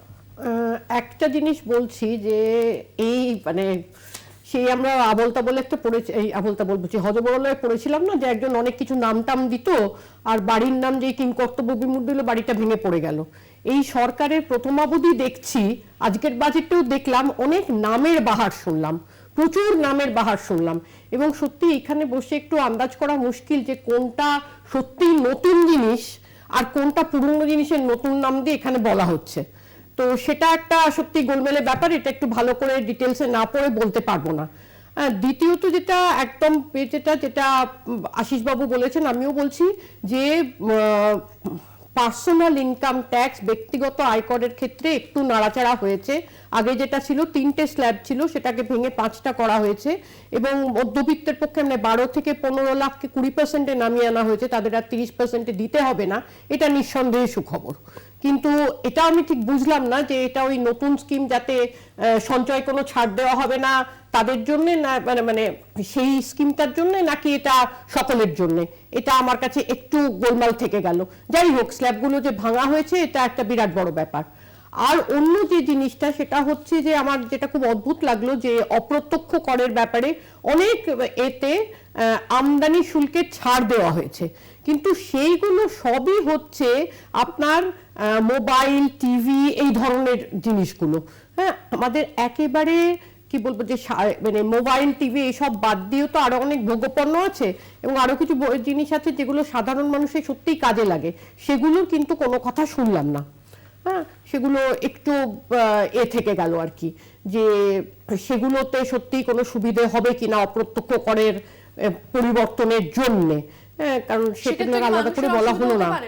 হ্যাঁ, অবশ্যই হতে পারে, অবশ্যই হতে পারে, কারণ জানানো হলো না সেভাবে। হ্যাঁ, অপ্রত্যক্ষ কর কমলে তো জিনিসপত্রের দাম কমবে, জিনিসপত্রের দাম কমবে, তাতে সাধারণ মানুষের সুবিধা হবে। আমরা সকালে যেটা আলোচনা করছিলাম যে আমাদের অর্থনীতির এখন সবচেয়ে বড় সমস্যা হচ্ছে যে চাহিদার সংকীর্ণতা, ডিমান্ড কনস্ট্রেন্ট, যাতে ভারতীয় অর্থনীতি অনেকদিন ধরে ভুগছিল, কোভিডের পর আরো বেড়ে গেছে। তো সেখানে যদি জিনিসপত্রের দাম কমে, জিনিসপত্রের যদি উৎপাদনের খরচ কমে, তাহলে তো মানুষের আয় বাড়ুক না বাড়ুক, সে অন্তত বাজারে যেতে পারে। তার সীমিত আয় নিয়ে সে বাজারে যেতে পারে, কারণ জিনিসটার এখন কম দাম। তো সেইটা একটু গোলমেলের জায়গা, যে একদম মানুষের দরকারি জিনিসে কতটা কি কমলো না কমলো, তার থেকে বেশি তো আমি তো দেখছি যে মোবাইল, টিভি এইসব জিনিসের দামই মানে এইসব জিনিসের আমদানি শুল্ক কমিয়ে দেওয়া হচ্ছে, যেসব জিনিসের কম্পোনেন্টের। তাই সেটা একটু আমার অস্বস্তিকর লাগছে আর কি।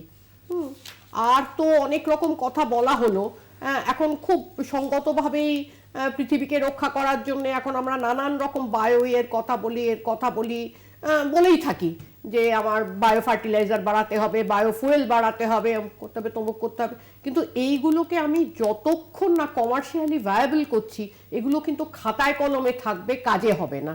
হ্যাঁ, যে আমার এই কি বলবো যে এই গরমের দেশে সূর্য কিরণের কোনো অপ্রতুলতা নেই, কিন্তু এখনো পর্যন্ত কিন্তু আমি সোলারের সেরকম কোনো গ্রিড তৈরি করতে পারলাম না যেটা কমার্শিয়ালি ভায়াবল। লোকে চাইলে বা না চাইলেও আমার তাকে সেই থার্মাল পাওয়ারের গ্রিডের মধ্যেই ঢুকতে হচ্ছে। তো না করতে পারলাম সোলার পাওয়ারের গ্রিড, না করতে পারলাম ইনফ্যাক্ট এয়ার পাওয়ারের গ্রিড, কিছুই আমরা করতে পারলাম না। অতএব এইগুলো সবই ওই এতে থাকবে যতক্ষণ না আমি তাকে কমার্শিয়ালি ভায়াবল করতে পারছি। অনেক রকম কথা বলা হয়েছে, আমি দেখছিলাম যে গোবর্ধন বলে একটাই হয়েছে, যাতে কিনা সার্কুলার ইকোনমি, বায়োগ্যাস প্ল্যান্টের কথা বলা হচ্ছে। তো এইসব নানান রকম জিনিস বলা হচ্ছে, কিন্তু ভেহিকল রিপ্লেসমেন্টের কথা বলা হচ্ছে, কিন্তু তার বদলে কি আসছে সেই জায়গাটা সাধারণ মানুষের আয়ত্তের মধ্যে যাবে কিনা এইটা কিন্তু এখনো পর্যন্ত বোঝা যাবে না, মানে শুধু বাজেট বক্তৃতায় সেটা কিছু বোঝা যাবে না। আরেকটা জিনিস আমাকে খুব অবাক করলো, হ্যাঁ অবশ্যই মানে পৃথিবীর সবকিছু তো অফুরন্তকাল চলতে পারে না, সেজন্য হীরকখণ্ড এমন একটা জিনিস যেটা প্রকৃতির গহ্বরে তৈরি হয় এবং সেটার যথেষ্ট চাহিদা আছে একটা এর মধ্যে। তো আমরা সব ছেড়ে দিয়ে এই বললাম যে যেহেতু প্রাকৃতিক হীরকখণ্ড আর পাওয়া যাবে না, আমরা যেটাতে করব সেটা হচ্ছে যে ল্যাব গ্রোন ডায়মন্ডস, যে আমাদের এতে এখন হীরক আমরা তৈরি করব এবং সেগুলো নাকি গুণমানে প্রাকৃতিকের থেকে কম যাবে না কিছু। তো হ্যাঁ ঠিক আছে, আমাদের হীরকের ব্যবসা একটা বড় ব্যবসা, বিশেষ করে সুরাট টুরাট এই অঞ্চলে, কিন্তু এই ল্যাব গ্রোন ডায়মন্ড সত্যি কোনো সুবিধে করতে পারবে কিনা ক্রেতা বিক্রেতা দুজনকেই, সেটাও একটা দেখবার ব্যাপার আর কি।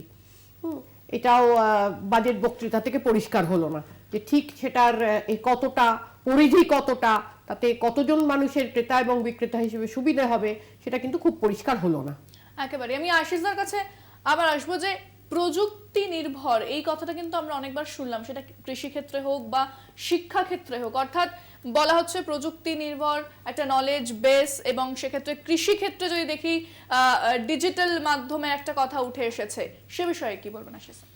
আচ্ছা দেখুন, এই প্রযুক্তি নির্ভর বা একটু রিট্রেনিং বা নতুন করে স্কিল ডেভেলপমেন্ট এসব কথা আছে, এসব কথা এর আগের বাজেটেও আছে, কিন্তু আমি স্পষ্ট করে বলছি যে কর্মসংস্থান বাড়ানোর লক্ষ্যে নির্দিষ্ট কোনো পদক্ষেপ এই বাজেটে নেই। একদম স্পষ্ট করে বলছি, কর্মসংস্থান বাড়াবার লক্ষ্যে নির্দিষ্ট করে কোনো কথা নেই। একটা দুটো কথা একটু ইঙ্গিতের মতো দেয়া হয়েছে, সেটা হচ্ছে এমএসএমই সেক্টর, অর্থাৎ মাইক্রো এবং স্মল মিডিয়াম এই যে এন্টারপ্রাইজগুলো, অর্থাৎ ক্ষুদ্র থেকে মাঝারি, এদেরকে কিছু কিছু রিলিফ দেওয়া হবে। তাতে কর্মসংস্থান বাড়বে কি বাড়বে না আমরা কেউ জানি না, কেননা যাতে উৎসাহ দেওয়া হচ্ছে বা আমদানি শুল্ক কমানো হচ্ছে সেটা হচ্ছে লিথিয়াম আয়ন ব্যাটারি, সেটা হচ্ছে মোবাইলের ক্যামেরার লেন্স বা এমন সব জিনিস যেগুলো মানে ভালো মোবাইল বা ইলেকট্রিক ভেহিকেল কারা কিনবে, সেটা কিনবে তুলনামূলকভাবে সচ্ছলরা। সুতরাং বেকারদের সেখানে অনেক কাজ হয়ে যাবে এটা আশা করাটা মানে খুব একটা বাস্তবোচিত নয়। সেই জন্যে এই যে কোটি কোটি বেকার আমাদের দেশে ঘুরে বেড়াচ্ছেন, যাদের যৌবন নষ্ট হয়ে যাচ্ছে, তাদের জন্য তেমন কিছু কথা এখানে দেখলাম না। দ্বিতীয় কথা হচ্ছে মূল্যবৃদ্ধিকে রোধ করবার ব্যাপারটা আলোচনাতেই আসেনি। আজকের এই লম্বা বাজেট বক্তৃতায় মূল্যবৃদ্ধি, তার অভিঘাত এবং তাতে কত কোটি মানুষ নতুন করে দারিদ্র্য সীমার নিচে নেমে গেছেন বা কি হয়েছে তা আলোচনাতেই আসেনি। আমরা দেখলাম ডাইরেক্ট ট্যাক্সের কিছু কনসেশনের জন্য উনি দাবি করলেন, অর্থমন্ত্রী দাবি করলেন যে 35,000 কোটি টাকার মতো ফোরগোন করা হয়েছে বা রাজকোষ থেকে ক্ষতি করা হয়েছে। ধরা যেতে পারে যে এই 35,000 কোটি টাকা মধ্যবিত্ত, সচ্ছল, উচ্চ মধ্যবিত্ত এবং ধনীদের হাতে থেকে যাবে, যেটা আগে তারা ট্যাক্স হিসেবে দিচ্ছিলেন। এই 35,000 কোটি টাকা দিয়ে তারা যদি পণ্য কেনেন, তাহলে একটা ধরনের সামগ্রিক ওই পরিমাণে বেশি বিক্রি হতে পারে, যদি না তারা সঞ্চয় করে ফেলেন। সঞ্চয়ও করতে পারেন অনেকে, কিন্তু আবার অনেকে কিনতেও পারেন। সেই যে সচ্ছল যারা ইনকাম ট্যাক্স পেয়ার, তারা যে জিনিসগুলো কিনবেন সেগুলো এই যেগুলো আমদানিতে আমরা ছাড় দিচ্ছি, অর্থাৎ ভালো মোবাইল ফোন, তার লেন্সের কাঁচ বা ওই লিথিয়াম আয়ন ব্যাটারি ইত্যাদি ইত্যাদি। কিন্তু সাধারণ লোকের চাহিদা বাড়ানোর জন্য নির্দিষ্ট কোনো প্রস্তাব বা নির্দিষ্ট কোনো চর্চা আমরা এখানে দেখতে পেলাম না। 3 নম্বর যেটা খুবই বিসদৃশ্য লাগলো ইন্দ্রাণী, আমি বলবো বিসদৃশ্য লাগলো, সেটা হচ্ছে আমাদের দেশের যে একটা নগ্ন বৈষম্য, যেটা বারবার আজকে আলোচনায় উঠে এসেছে। এর আগেও দিদিও বলেছেন, আমাদের আরেকজন যিনি অতিথি ছিলেন তিনিও বলেছেন, এবং আমরা অক্সফ্যামের রিপোর্ট আমাদের সামনে আছে, সেখানে আমরা দেখেছি যে 1% ধনীর হাতে কি বিপুল পরিমাণ হচ্ছে সম্পদ কেন্দ্রীভূত হয়েছে, আর নিচের দিকের 50% যারা গরিব সাধারণ মানুষ, তাদের হাতে কি কম পরিমাণ সম্পদ রয়েছে। এবং নতুন সম্পদ যা তৈরি হচ্ছে তা সবই প্রায় ওপরের দিকের মানুষেরা কুক্ষিগত করছে। এই যে বৈষম্য, এই বৈষম্যকে কিছুটা পরিমাণে রোধ করবার জন্য বা কমিয়ে আনবার জন্য দরকার ছিল সুপার রিচদের ওপরে নতুন কোনো কর বসানো বা কর্পোরেট ট্যাক্সের ব্যাপারটাকে ফিরে দেখা, অথবা এমন কোনো ব্যবস্থা করা যেমন উত্তরাধিকার ট্যাক্স বসানো বা কিছু, যাতে করে ধরুন আমি কথা বলছি একটা উদাহরণ হিসেবে, এটা অনেকের ক্ষেত্রেই প্রযোজ্য, যে ধীরুভাই আম্বানি বিরাট ব্যবসা করলেন, তার হাজার হাজার কোটি টাকা বা লাখ কোটি টাকা হলো, তারপরে তিনি অনেক বুড়ো হয়ে গেলেন, তখন তিনি বললেন যে আচ্ছা মুকেশ আম্বানি, অনিল আম্বানি এরা আমার ছেলে, এদের আমি ব্যবসা দিয়ে দেবো। যাদের দিয়ে গেলেন তারা তো আর রোজগার করেছিলেন ধীরুভাই আম্বানি। সুতরাং যখন দেবেন মুকেশ বা অনিলকে, তখন একটা বড় অংশ রাষ্ট্র কেটে নেবে, কারণ এই রাষ্ট্রের সামগ্রিক পাহারাদারিতে, রাষ্ট্রের ব্যবস্থা, রাষ্ট্রের সুবিধার মধ্যেই তুমি এই সম্পদ বানিয়েছো। সেই রকম কোনো উদ্যোগ মানে কর্পোরেটদের কাছ থেকে, সুপার রিচদের কাছ থেকে টাকা কোষাগারে নেবার আমরা দেখতে পাইনি। আশিস, আমরা এই আলোচনায় ফিরবো, তবে এই মুহূর্তে বণিক সভা, মার্চেন্ট চেম্বার অফ কমার্সে বাজেট পেশের পর সেখানে আলোচনা চলছে, সরাসরি নজর রাখবো। This is the first budget after the pandemic. Sort of touch wood, I think the pandemic is behind us now. Last 2 years or so, the focus, and rightly so, was a lot more on healthcare and for providing for the poorest of the poor. This is probably the first budget after the pandemic wherein government has a opportunity to present a holistic budget. Now, if we look at the economic survey which was presented yesterday, broadly on all parameters it presented a sort of a rosy picture, or as President Namitji said, achhe din. Whether it is the economic growth, whether it is the GDP recovery, inflation, CPI and WPI easing out within the RBI limits, or consumption per se increasing over a period of time, direct and indirect tax collections at their highest in the last few months or so. So broadly the economic survey has sort of set a rosy picture, I would say, for the economy. So this is the context or background to the budget. Probably these were the things which the finance ministry had in mind when they presented the budget. The finance minister spoke about Saptarishi and 7 themes in the budget. So if I look at those 7 themes, so I would say probably, according to me, there were 6 critical messages which came out from the budget, which I felt were critical messages. First and foremost was the whole thing about Amrit Kal, saying that there were a lot of focus on what is long term, what is going to be good from a long term perspective in the country. Second is something which we cannot miss, was very prominent in the budget across segments, was on infrastructure. So finally, if government has to spend, if money has to come into the economy, government has to spend. And this spending is going to be on infrastructure. Whether it is Pradhan Mantri Awas Yojana, whether it is railways, whether it is airports. There was a whole theme across board on spending on infrastructure, which means government would be putting money into the economy through infrastructure. So this is something which is important, and I think this is going to be a theme going forward, that we will become a government spending to a large extent going forward will be focused on infrastructure. Third theme, and some of the honorable members also spoke about it, was on sort of ease of doing business as well as formalization of the economy. The finance minister spoke about things around decriminalization, although we'll have to see the fine prints. I agree that whether what she mentioned of saying that compliances have reduced by some 30,000 or not, how did that number arrive at? But broadly the theme has been that the country has to be more investor-friendly, industry-friendly. Whether it is in terms of a single PAN being used, whether it is easier compliance, whether it is decriminalization of certain laws, etc. But generally there is a whole focus structure on ease of doing business. Yes, we'll have to see the fine print, how it pans out, but that's a third thing I would say. Fourth, I would say there was a huge focus on greening and climate change. Prime Minister had spoken about being a carbon neutral country by 2070, but that was an announcement. But I think that has been followed up by a lot of action. And today's budget very clearly laid out a lot of focus on greening, a lot of focus on climate, including new missions around biodiversity, new missions on mangrove prevention, mangrove growth, etc., green hydrogen. So there is going to be a significant focus on climate as we move forward.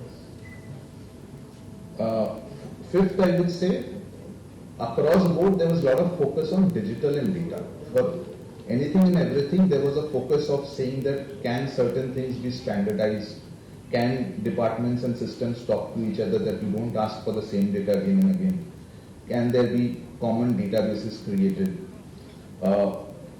government employees being trained on an IT platform.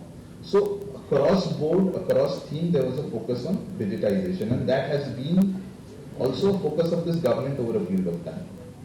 Whether it is UPIs, whether it is healthcare, there has been a significant focus on digital thing.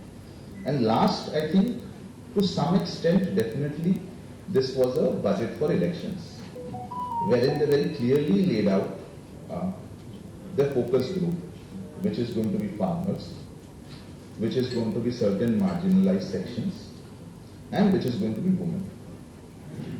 And very clearly there were schemes or missions announced for them. So I feel government has taken a position on elections and has identified its priority segments for the elections. And a very clear messaging has gone in the budget on what it wants to do for this priority segments. So I would say the budget overall, while all the fine prints we'll have to see, we have all heard the details, so I'm not getting into very specific details. But according to me, these were the 6 themes which sort of came out, which I could write down while we were going through all of it. So I'll stop here. Thank you, David. There is a very crisp and summarized way of presenting the analysis of the budget. So now coming to our hometown, Siddharth Singh, he's from Bandhan Bank, economist from Bandhan Bank, and being as a chamber had the first event with him also. So now over to you.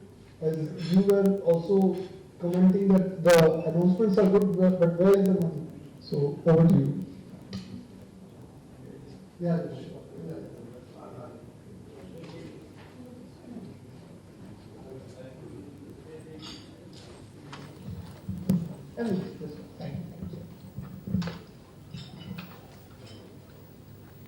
Thank you very much for this particular opportunity. আমরা ফিরছি আবার আলোচনায়, অর্থাৎ আমি মহানদীর কাছে যাব, যে যেটা বলা হচ্ছে যে বার্ষিক আয় 7 লক্ষ হলে সেক্ষেত্রে কর দিতে হচ্ছে না, অর্থাৎ করে ছাড় দেওয়া হচ্ছে। মধ্যবিত্তের ক্ষেত্রে কতটা সুবিধা হয়েছে ক্ষেত্রে? না, আমি তো আগেই বললাম যে এটাতে মধ্যবিত্তের নিঃসন্দেহে একটু সুবিধা হবে। মধ্যবিত্ত সেটা নিয়ে কি করবে সেটা মধ্যবিত্তের ব্যাপার, কিন্তু একটু তো অন্তত ছাড় পাওয়া গেল। হ্যাঁ, এখন মানে যে অবস্থায় অর্থনীতিটা চলছে তাতে কিন্তু আমি বলছি যে চাহিদা বাড়ানোটা একটা বিরাট বড় ব্যাপার। চাহিদা বাড়ানো একটা বিরাট বড় ব্যাপার, কারণ আপনি ভেবে দেখুন যে বাজারে গিয়ে কে জিনিস কেনে, বাজারে গিয়ে কে জিনিস কেনে, কারা জিনিস কেনে। এমনকি আপনি যদি চাষিদের ঘরে দেখেন, আজকাল কিন্তু চাষিরাও কিন্তু বাজারের ক্রেতা, ছোট চাষিও কিন্তু বাজারের ক্রেতা। তার বাড়িতে কিন্তু মড়াই ভরা ধান নেই, সে সেটাকে বেচে দেয়, কিন্তু তাকে আবার বাজারে গিয়ে সেই চালই তাকে কিনতে হয়। হ্যাঁ, তো সেই ক্ষেত্রে সকলের ক্ষেত্রে যারা কি বলবো, যে যারা চাকরি করছেন, ছোট ব্যবসা করছেন ইত্যাদি ইত্যাদি, যারা আয়কর দেন, তাদের ক্ষেত্রে এই যে একটা সামান্য 2 লাখ টাকারও উঠলো, এটার মনে হয় কিছুটা পড়বে, কিন্তু খুব বেশি কিন্তু নয়। হ্যাঁ, কারণ সেটা কিন্তু নির্ভর করবে যে এই শ্রেণীর, এই আয়ের শ্রেণীতে যারা আছেন তারা কি কিনতে চান, কি ধরনের কিনতে চান।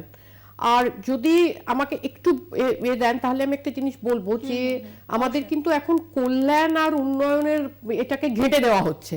হ্যাঁ, যে কোনটাকে কল্যাণ বলা হচ্ছে আর কোনটাকে উন্নয়ন বলা হচ্ছে, কোনটা ওয়েলফেয়ার আর কোনটা ডেভেলপমেন্ট, সেই জিনিসটাকে ঘেঁটে দেওয়া হচ্ছে। মানে এখানে একটা জায়গা বলা হলো, ওই আমি প্রথমে বললাম যে অনেক রকম নামটাম দেওয়া হয়েছে, তো এই যে 7টা প্রায়োরিটিকে উনি বললেন যে সপ্তর্ষি মণ্ডল যারা আলো টালো দেখাবে, তো আনফর্চুনেটলি আমি 3 আর 4 কি ধরতে পারিনি, কিন্তু একদম প্রথম যেটা তার প্রথমেই একটা বলা হলো যে আদিবাসীদের জন্য তাদেরও একটা বেশ নাম বলা হলো, প্রিমিটিভ ট্রাইবাল ডেভেলপমেন্ট গ্রুপ।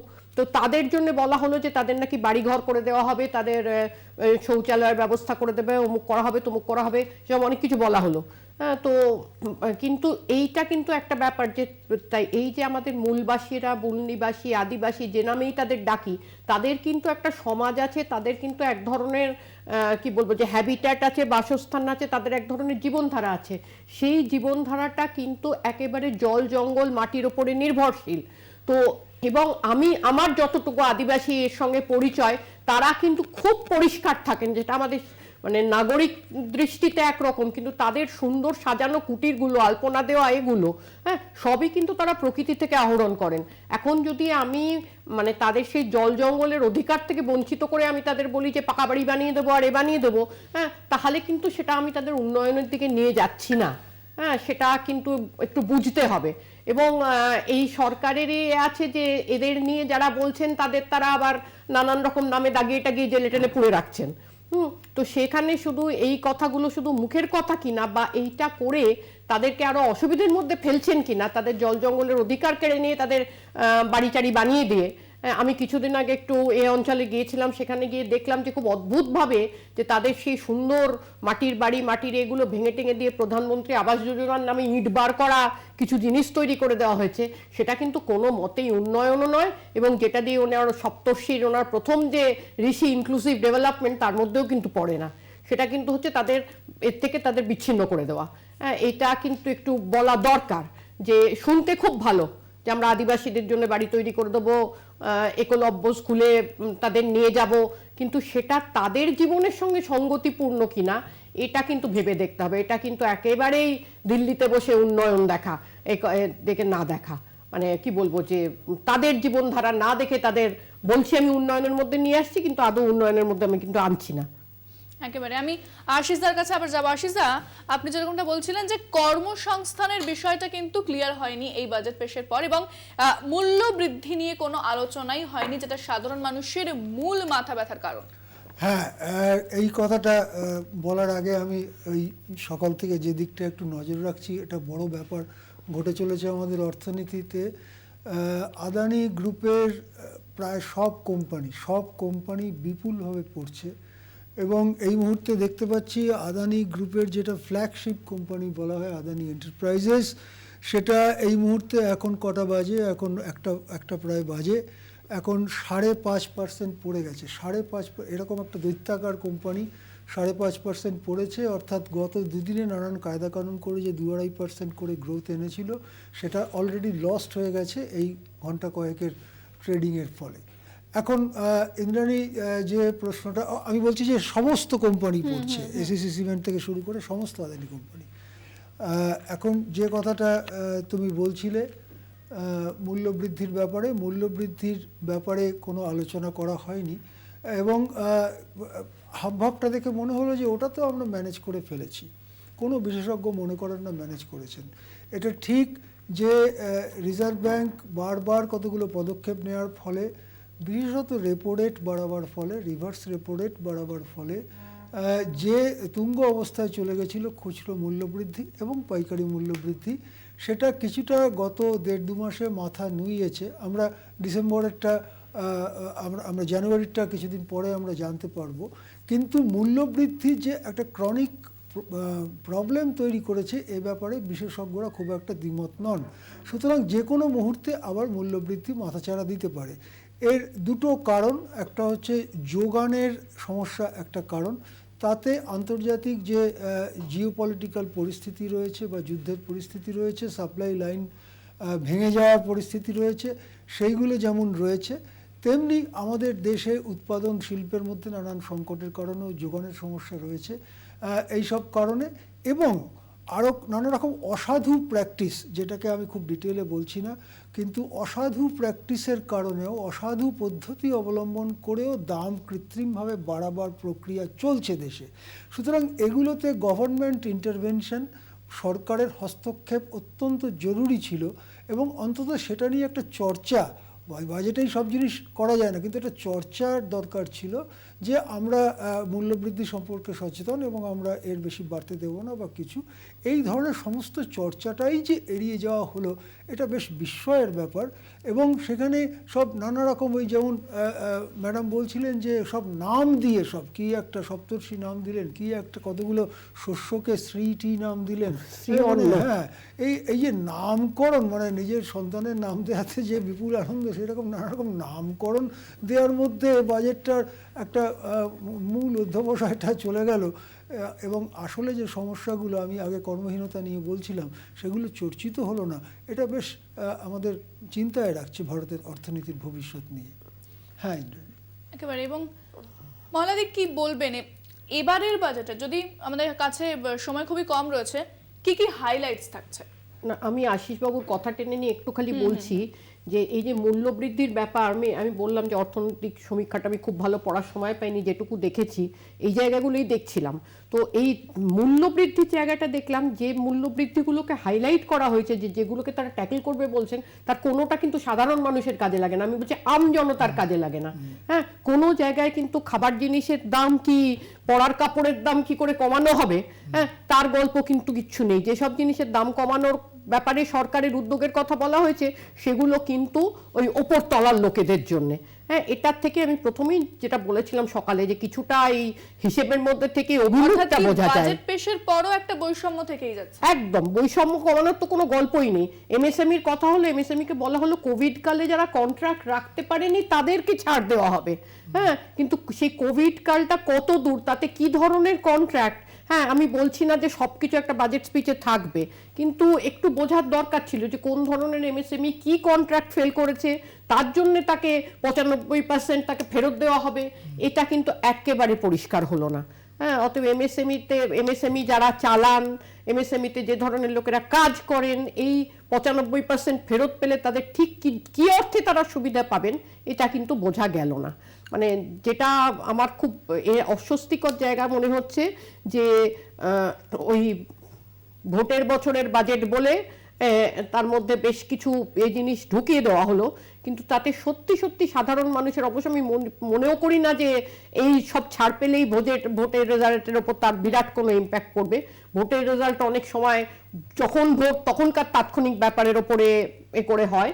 হ্যাঁ, কিন্তু তাহলেও ওই যে বললাম যে সরকারের অভিমুখটা বোঝা যায়। তো তাতে বোঝা গেল যে কিছু এরকম ছড়িয়ে ছিটিয়ে দেওয়া হলো, অনেক কিছু কথা বলা হলো, যে মহিলাদের জন্য একটা সেভিং স্কিমের কথা বলা হলো, তাতে মহিলারা 2 বছরের জন্য পর টাকা রাখতে পারবেন। এইসব নানান রকম, মানে যে ইস্যুগুলো নিয়ে আমরা মাঝে মাঝে উইমেন এম্পাওয়ারমেন্ট, মুক্তমুখ যেসব কথাগুলো মাঝে মাঝে সামনে উঠে আসে, প্রত্যেকটার জন্য কিছু জিনিস ছড়িয়ে দেওয়া হলো, কিন্তু কোনোটারই গভীরে ঢোকা হলো না। অর্থনীতির যে গভীর অসুখ তার সারানোর কোনো উপায় আমি দেখলাম না। তথ্য সেটা কিন্তু দেওয়া হয়নি এবং বেশ কিছু জিনিস পরিষ্কার করেও বলা হলো না। কর্মসংস্থানের বিষয় না, মূল্যবৃদ্ধির বিষয় তো আলোচনাতে এলোই না। এবং অর্থমন্ত্রী নির্মলা সীতারামন তিনি বাজেট পেশ করলেন। আমাদের এই আলোচনা জারি থাকবে, আমাদের সঙ্গে অতিথিরাও থাকবেন, বিশেষজ্ঞরা থাকছেনই। একটা বিরতি নিয়ে ফিরছি, সঙ্গে থাকুন।